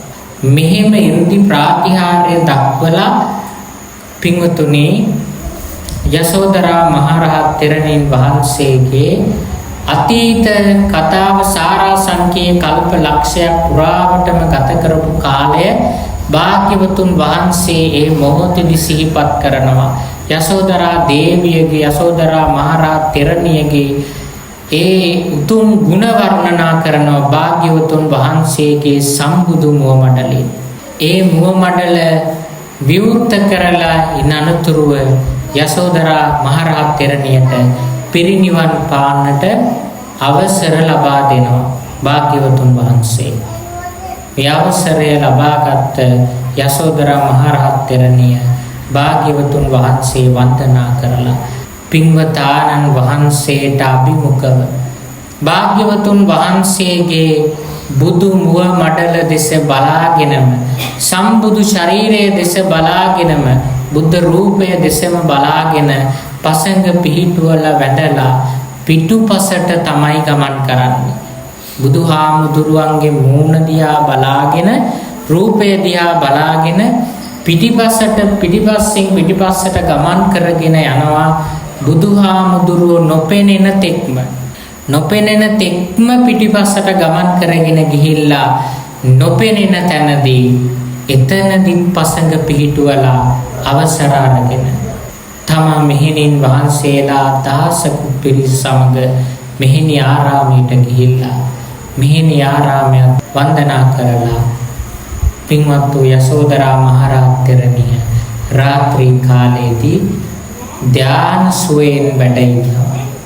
එරමිනිය ගොතාගෙන ආසනයක් තනාගෙන ඒ ආසනයේ උඩ මේ යසෝදරා මහරහත් තෙරණිය සෘජු කයක් ඇතුව වැඩ සිටිනවා. මේ විදිහට මධ්‍යම රාත්‍රිය පහුවෙලා තුන්යම් රැයම ගෙවිලා යනකොට ඒ ඉරියව්වෙම පින්වන්ත යසෝදරා රහත් උත්තමාවිය පිරිනිවනට වඩිනවා.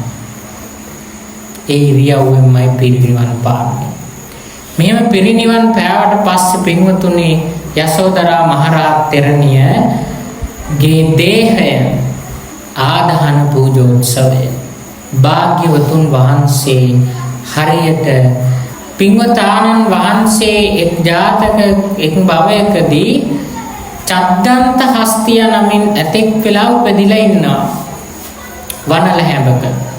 ඒ වනලැහැඹෙදී මේ චද්දන්ත හස්ති රාජයාට ඇතින්නිය දෙන්නෙක් ඉන්නවා. දෙන්නගේ නම් දෙක තමයි චූල සුභද්‍රා සහ මහා සුභද්‍රා. මොකක්ද නම් දෙක? චූල සුභද්‍රායි මහා සුභද්‍රායි. මේ චූල සුභද්‍රාවට වඩා මේ චද්දන්ත හස්ති රාජයා බෝධිසත්ව හස්ති රාජයා මහා සුභද්‍රාට හරි සමීපයි, ලෙන්ගතුයි, ගෞරවණීයයි. මේ මහා සුභද්‍රාට කටයුතු කරනවා දැකලා ගෞරවයෙන් කටයුතු කරනවා දැකලා ඒ කෙරෙහි කිපෙන චූල සුභද්‍රා ඒ හස්ති භවයේදීම මල් ටිකක් කඩාගෙන ගිහිල්ලා පසේ බුදු රජාණන් වහන්සේ නමකට පූජා කරලා වන්දනා කරලා ප්‍රාර්ථනා කරනවා මම මනුෂ්‍ය ලෝකේ මිනිසෙක් වෙලා උපදීවා කියලා. එහෙම ප්‍රාර්ථනා කරාම මනුෂ්‍ය ලෝකේ මිනිසෙක් වෙලා ඉපදෙනවා කාන්තාවක් වෙලා. මේ කාන්තාව රජ ගෙදරක උපදිනවා. රජ ගෙදරක රජතුමෙක් විවාහතිවියට පත් කරගන්නවා. මේ රජතුමාගේ බල ඇතිව අගමේසිය බවට පත් වෙලා ඒ රටේ ඉන්න ශක්තිමත්ම ඒ වගේම දරුණුම ධනු ශිල්පියව ගෙන්නනවා. මේ ධනු ශිල්පියාගේ නම තමයි සෝනුත්තර. මොකක්ද නම? සෝනුත්තර. මෙයාට පවරනවා මෙන්න මේ කැලෑවේ චද්දන්ත හස්තිය නමින් හස්තියෙක් ජීවත් වෙනවා. ඔහුව ලය පලාගෙන දල කපාගෙන පැමිණෙන්න කියලා. විශාල හස්ති රාජයෙක්. මේ සෝනුත්තර ධනු ශිල්පියා ඒ කැලෑවට වැදිලා කැලෑවට ගිහින් වලක් හාරලා වලේ පැහැගෙන ඉන්න ගමන් දුන්නු ඊතල අමෝරා ඇදගෙන ඉන්නකොට මේ චද්දන්ත හස්ති රාජය එතනින් යනකොට ඊතලෙන් විදලා හදවතට විදලා මරනවා. මේ චද්දන්ත හස්ති රාජය පොළවට ගහන අඩිපාර නිසා උඩට පැමිණෙන මේ සෝනුත්තර කියන ධනුශිල්පියාගෙන් අහනවා ඇයි ඔබ මට මේ විදිය දෙයක් කළේ? ඊට පස්සේ කියනවා මෙහෙම මේ වගේ අගබිසවක් ඉන්නවා මේ බිසව තමයි මේ දේ කරන්න කිව්වේ කියලා. ඒ බිසවගේ අනසක පරිදි තමයි මම ක්‍රියාත්මක වුණේ කියලා. අන්තිමේදී දල කපාගෙන යන හස්ති රාජ්‍යයත් උදව් කරනවා. මොහුට මාස 7ක් ගත වෙනවා. මාස 7ක් හෝ අවුරුදු 7ක් ගත වෙනවා මේ කැලෑවට එන්න. නමුත් දවස් 7න් මේ බෝධිසත්ව චද්දන්ත හස්ති රාජයාගේ ප්‍රාර්ථනාව පරිදි යන්න පුළුවන්කම ලැබෙනවා. මෙහෙම ගියාට පස්සේ අර චද්දන්ත හස්ති රාජයාගේ දේහය ආදාහනය කරනවා මහා සුභද්‍රා කියන ඇති සමගාමීව මේ දේහය ආදාහනය කරනවා වගේ භාග්‍යවතුන් වහන්සේ මේ ජාතකය මේ කතාව සිහිපත් කරගෙන මේ භවය සිහිපත් කරගෙන යසෝදරා මහරහත් තෙරණින් වහන්සේගේ දේහය තුන්යම් රාත්‍රිය පුරාම ඒ ආදාහන පූජෝත්සවය ළඟ වැඩ සිටිමින් රැය ලිවෙනකම්ම වැඩ සිටිමින් යසෝදරා මහරහත් තෙරණියගේ දේහය ආදාහන කරනවා පින්වතුනි. මේ මොන නුවරදිද ආදාහනය කරන්නේ? රජගහ නුවරදී. රජගහ නුවරදී ආදාහනය කරලා රැය එළි වෙනකම්ම දේහය දැවෙන තැන භාග්‍යවතුන් වහන්සේ වැඩ ඉන්නවා. භික්ෂු භික්ෂුණී උපාසක උපාසිකා කියන සිව්වර පිරිසම සමග රැය එළි වෙනකම්ම වැඩ සිටිය භාග්‍යවතුන් වහන්සේ ඒ නුවර පිරිසලවා යසෝදරා මහරහත් තෙරණියගේ ධාතුන් වහන්සේලා අරගෙන ධාතුන් වහන්සේලා අරගෙන රජගහ නුවර තැන්පත් කරලා සෑයක් බඳිනවා. ඒ නුවර වැසියෝ ලවා ඒ සෑයට නම තියෙනවා යසෝදරා මහා සෑය කියලා. මොකක්ද? යසෝදරා මහා සෑය කියලා. මේ තමයි යසෝදරා මහරහත් තෙරණියගේ උතුම් චරිත කතාව. පසු කාලේදී පින්වතුනි එදා තුන් වහන්සේලා ලෝපුරා විසිර වැඩ සිටිනවා ඇති. ඉතින් මේ තරම් අපේ භාග්‍යවතුන් වහන්සේ වැනි උතුම් භාග්‍යවතුන් වහන්සේ නමක් මේ ලෝකෙට බිහි කරන්න වෙරතරපු වීර කාන්තාව තමයි දීන කාන්තාව තමයි වාසනාවන්තම ඒ ගමනට බුදු වෙන ගමනට උපකාර කරන්න තරම් පින්වන්තම කාන්තාව තමයි යසෝදරා මහරහත් තෙරණින් වහන්සේ. මේ උත්තමාවිය වදින වාරයක් ගන්න පින් සිදු වෙනවා.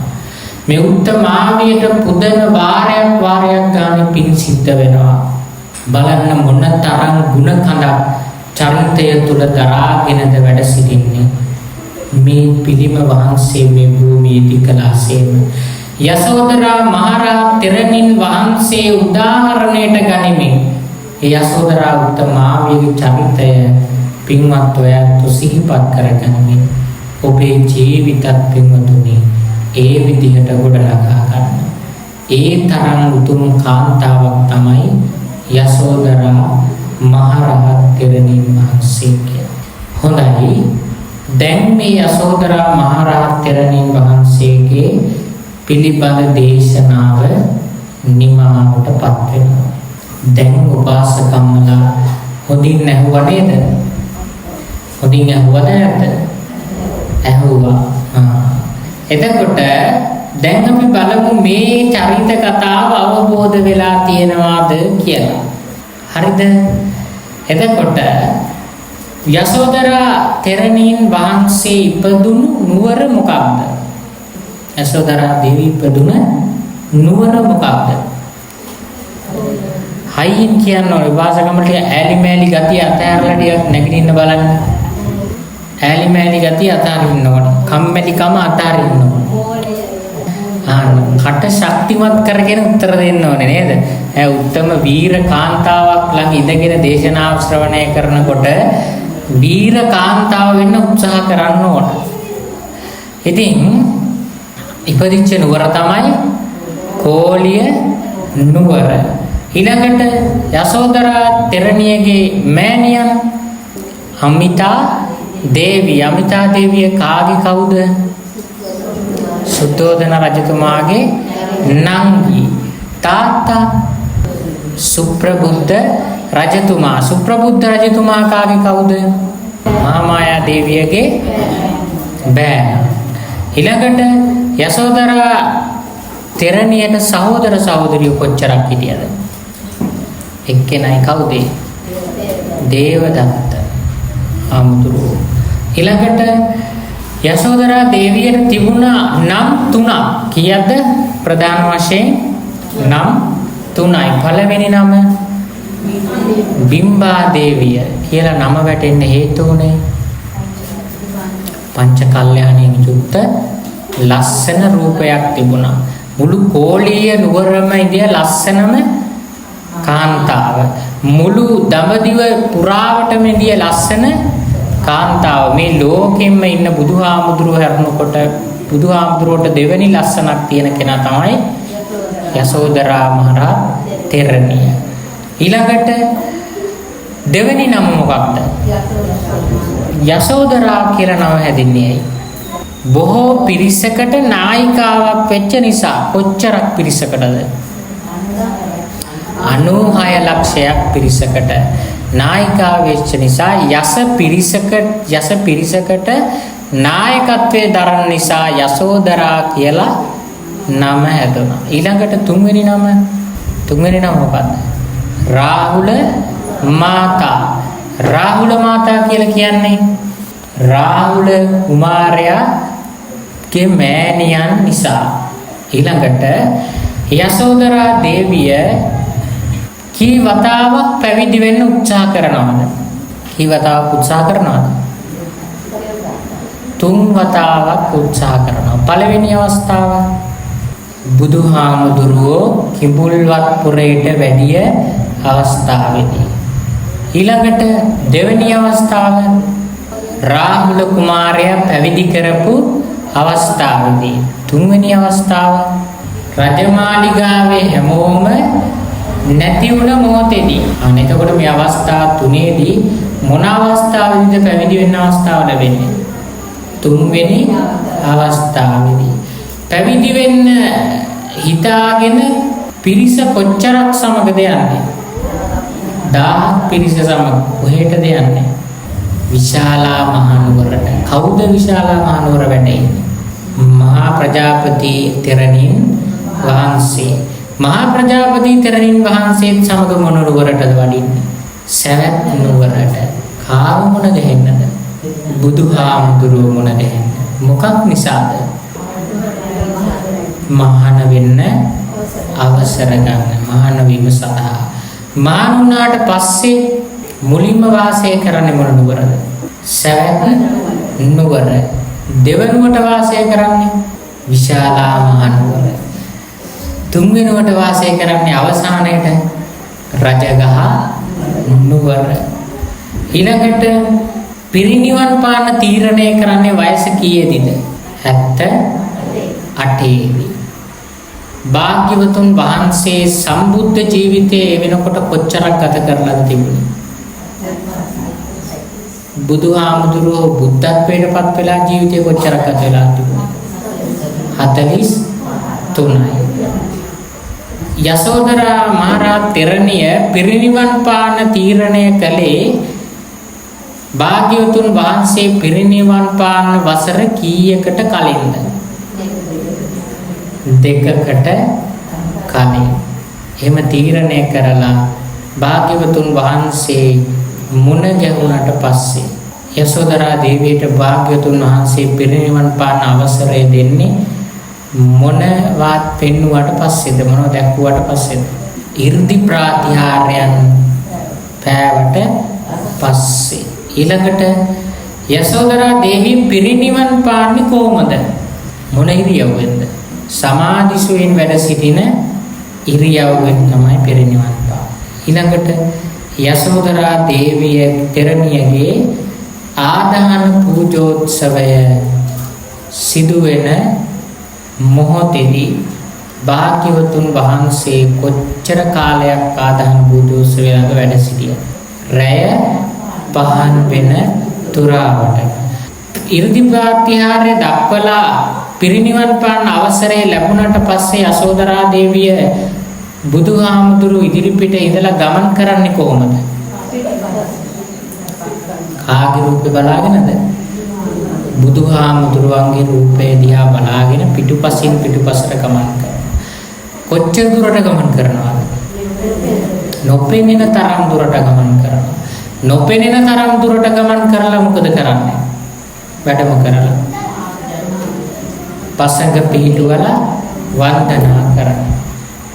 පිරිනිවන් පෑවට පස්සේ ධාතුන් වහන්සේලා එකතු කරලා අරගෙන ඉදි කරන සෑය මොකක්ද? යසෝදරා මහා සෑය. මොන නුවරදී ඉදි කරන්නේ? සවැත් නුවර. හොඳයි, මේ තමයි පින්වතුනි යසෝදරා මහරහත් උත්තමාවියගේ උතුම්ම චරිත කතාව. මේ චරිත කතාව කෙටියෙන්ුයි උපාසකම් වලට සිහිපත් කළේ ඈ. කෙටියෙන් සිහිපත් කරත් දැන් පැය ගාණක් ගත වෙලා ගිහිල්ලා සම්පූර්ණයෙන්ම සිහිපත් කරවතින් මේ චරිත කතාවේ මුල ඉඳලා අග වෙනකන් කියනකොට උපාසකම් S2කට කඳුළු පිරෙනවා. ඒ තරම් හරිම දුක හිතෙනවා. සතුටටත් කඳුළු පිරෙනවා, දුකටත් කඳුළු පිරෙනවා. ඒ තරම්ම භාග්‍යවතුන් වහන්සේට අසීමාන්තික ආදරය ගෞරවය දක්වපු උත්තමාවියක් තමයි යසෝදරා මහරහත් තෙරණින් වහන්සේ. ප්‍රඥාවෙන් අග්‍රම තැනැත්තිය, ලාභින් අතර අග්‍රම තැනැත්තිය, ඒ වගේම රූප සම්පත්තියෙන් අග්‍රම තැනැත්තිය යසෝදරා මහරහත් තෙරණින් වහන්සේ.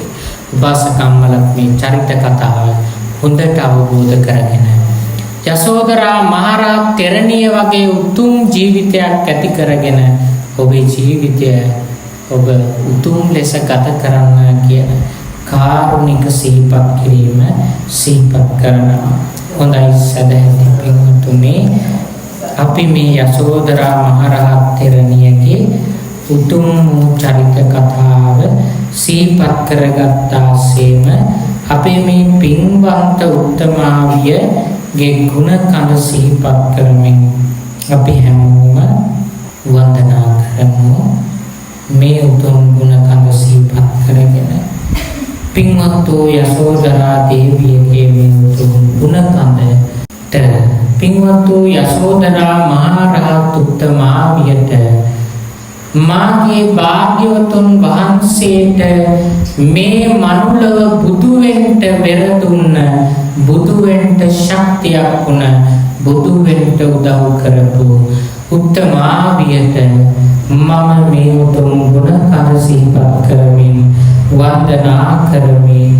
මාගේ වන්දනාවම වේවා යන ප්‍රාර්ථනාව වදිමු. මේ විදියට මා කිව්වට පසු වෙන්නෝ සොන්දොරු දිව කුරු මොනිදෝ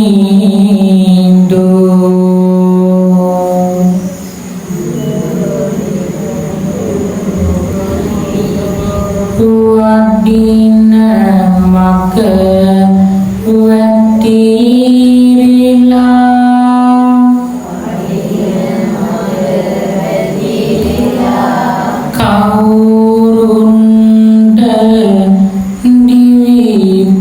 පුතන්නේ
දුකට එක සිතින්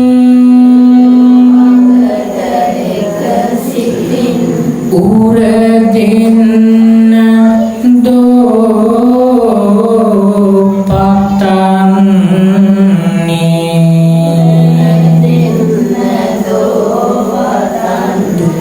සංසාර මාවතේ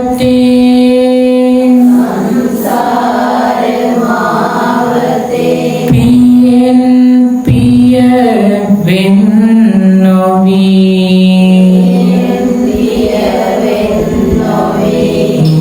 බෝසතුන් හා එක්ව වඩින්නේ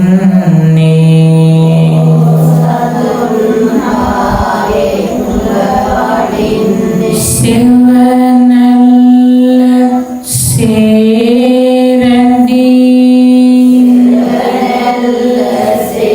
සේරැඳී සැප දුකට සමවෙවි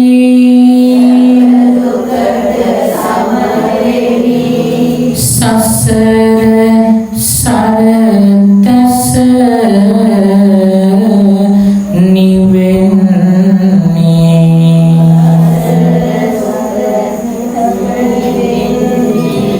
අලාමක පෙරුම් මග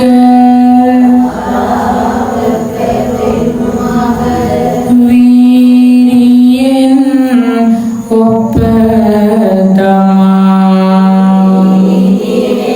ඔපදමා බුදු පදවි ලං කරන්නේ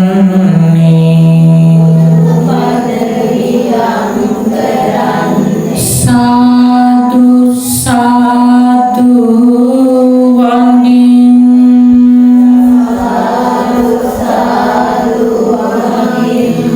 ඔබේ දීර ගුණ කඳට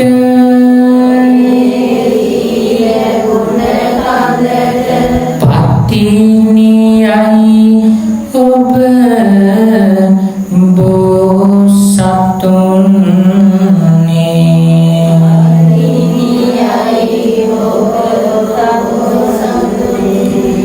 හිමි පුරන සිල් කඳට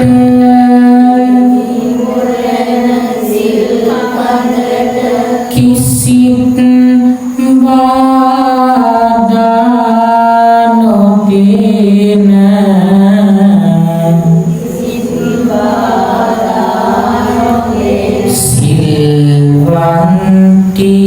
සිල්වන්තියයි ඔබ තුන්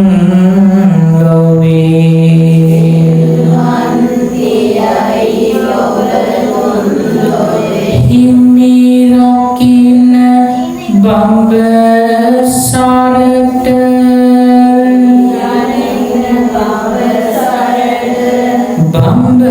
බඹසරින් අසිරි දෙන පරම පිවිතුරු කතයි ඔබ නොවේ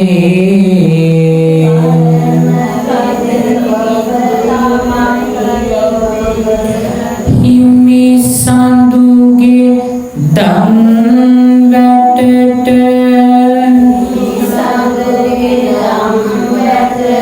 සම්පතක්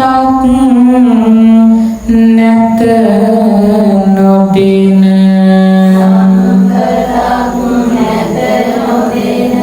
දාන වස්තුව ඇයම වේ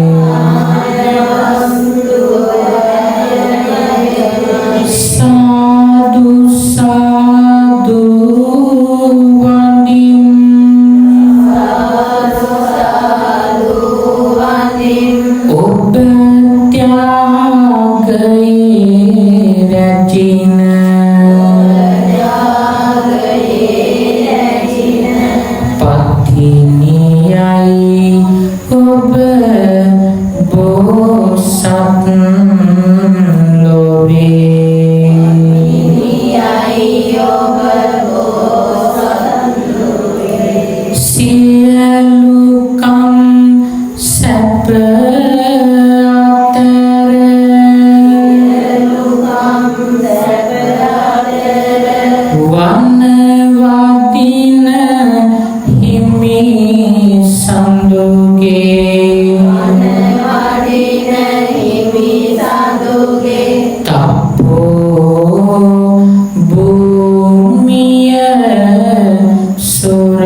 සියයි වත්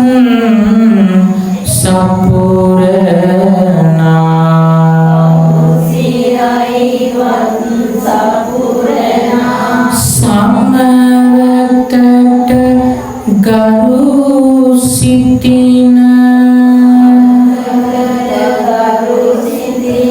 සොඳුරු දැහැනට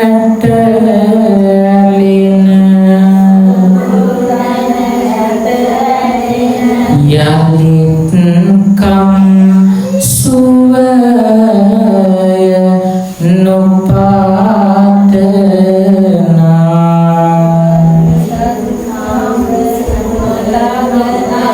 සාදු සාදු වඳින්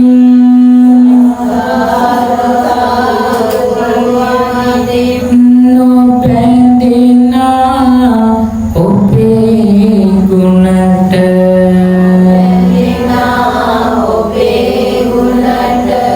උතුම් බුදු මග නිතර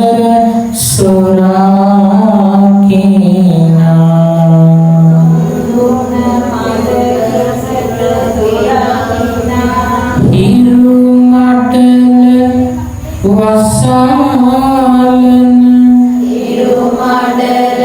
වසාලන කළුවලා පිඹ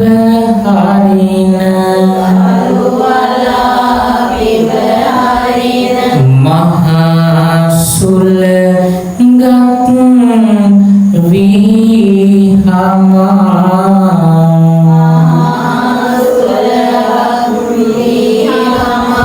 මහා සත් හිරු මඩල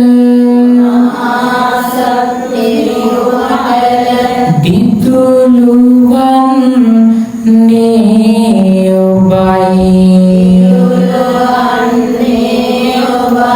අන්තුරු බාඳා පිඳ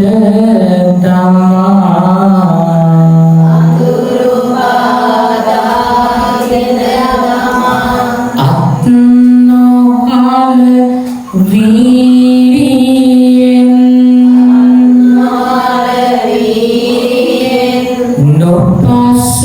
නොපසුබසී නාසිතින්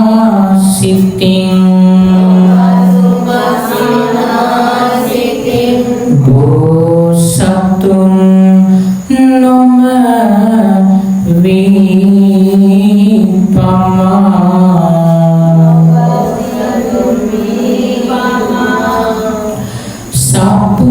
සපුරනා ගුණ කඳට සවිය විය කල් නොගෙන පෙරුම් මග කරනට නිමා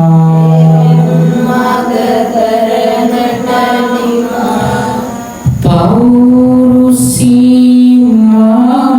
මානතිව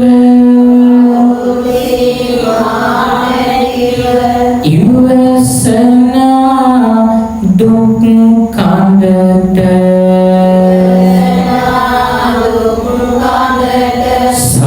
සමවසන් සුන් සිත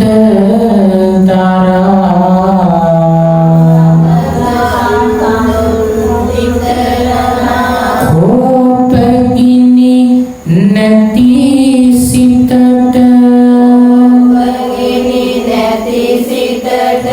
මෙත් සිහිල් පැනිසින පතිනියක් විය දුක් දරා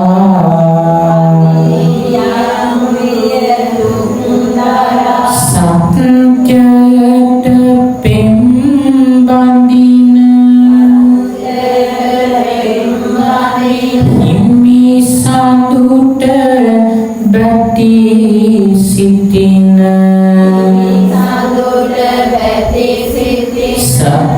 සත්‍යයේ සිහසුන්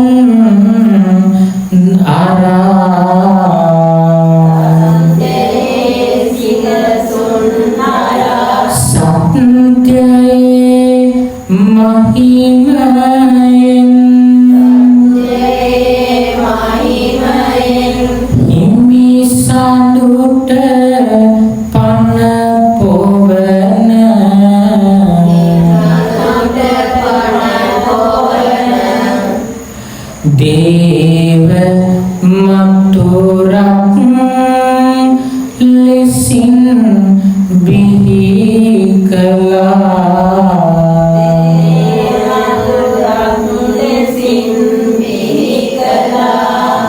මහා මෙරට වැඩි නිසාල හිමි සඳුගේ අදිටනට සසල වී ගිය සෙනෙහසින්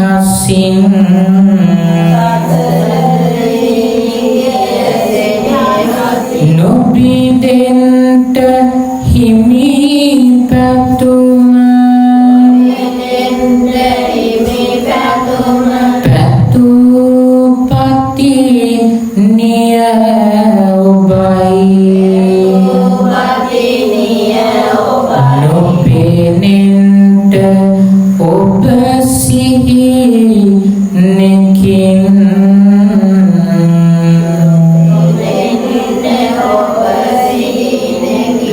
ලෝ සතට සමමිතින් සුපුන් සඳ මඩලමින්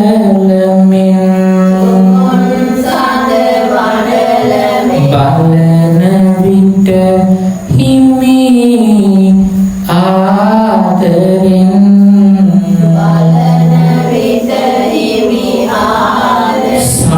සමසිතින් මෙත් වඩා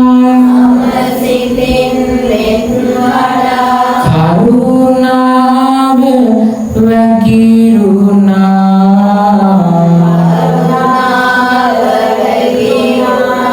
තුටු වුණා ඔබ මවක මෙන්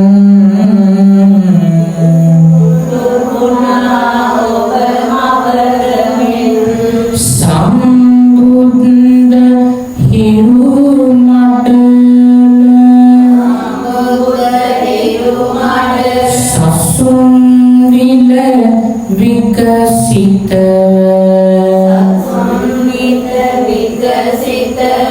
සුදු සුදු පියුමක් ලෙසින්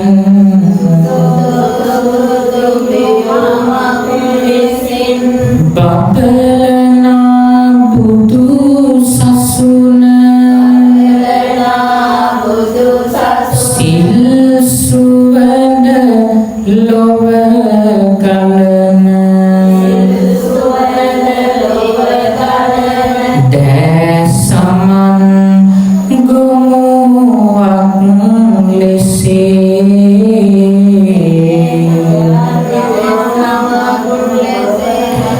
ඔබ බඹසරින් තෙද දරන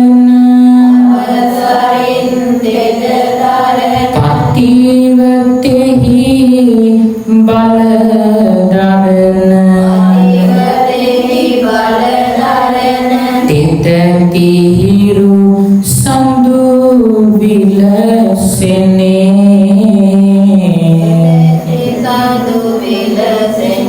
සාදු සාදු වඳින් විරාගී පාපියුම් රහල් මාතා තෙරණියේ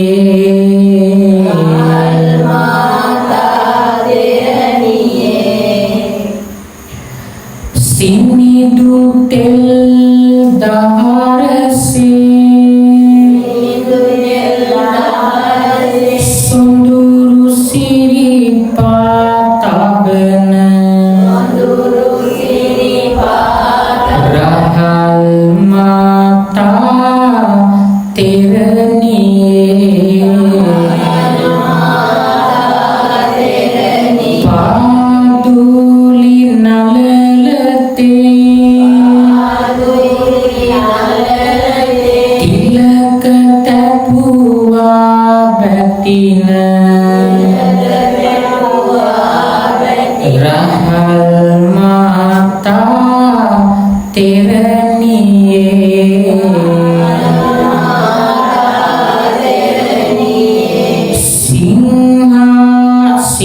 සිංහරාජ කුසේ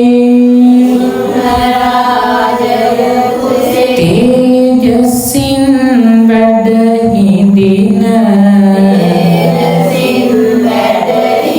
රහල් මාතා තෙරණියේ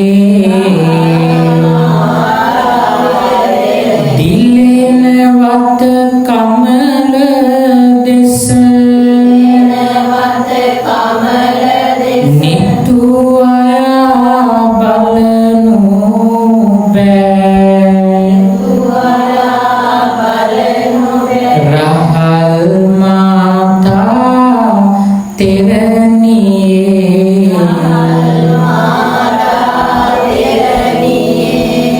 රන් විමනේ නිතුපියා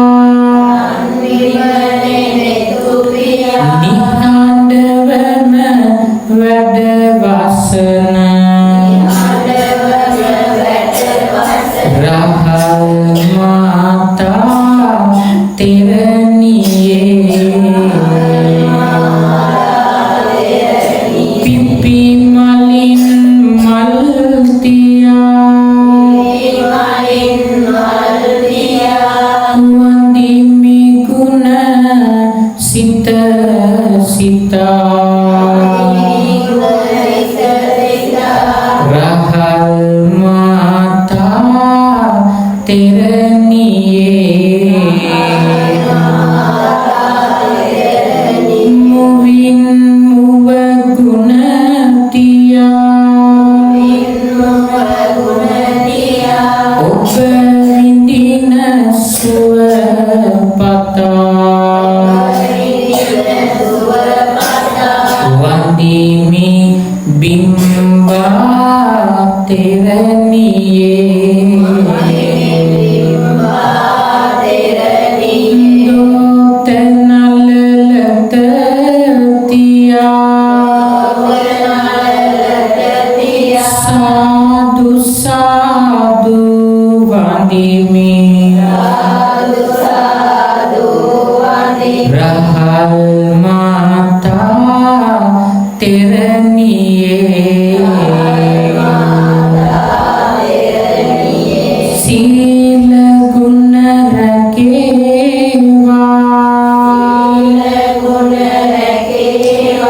දහමටම සිත ඇලේවා තෙරණියගේ ගුණ මහිමයෙන්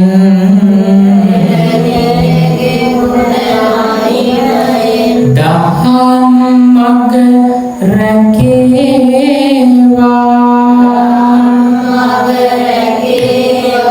නොමග නොම වැටේවා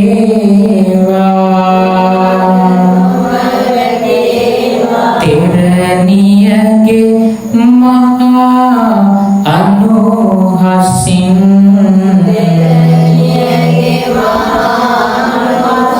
ගුණ දහම් වැඩේවා උවදුරුද නැසේවා තෙරණියගේ තේජෝ බලයෙන්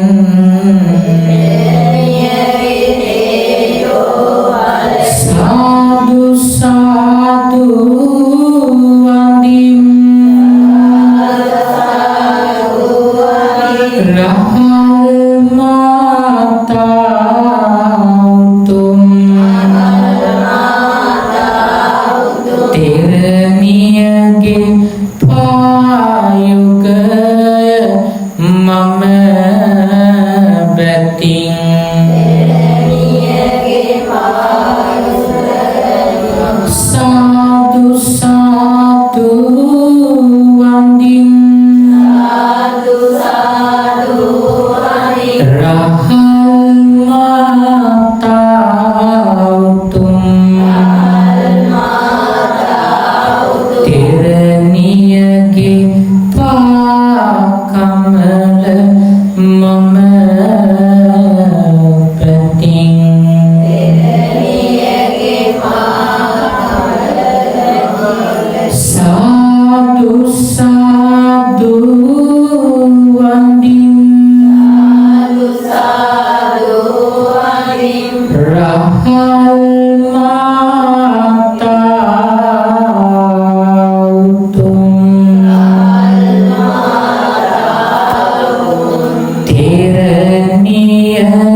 මම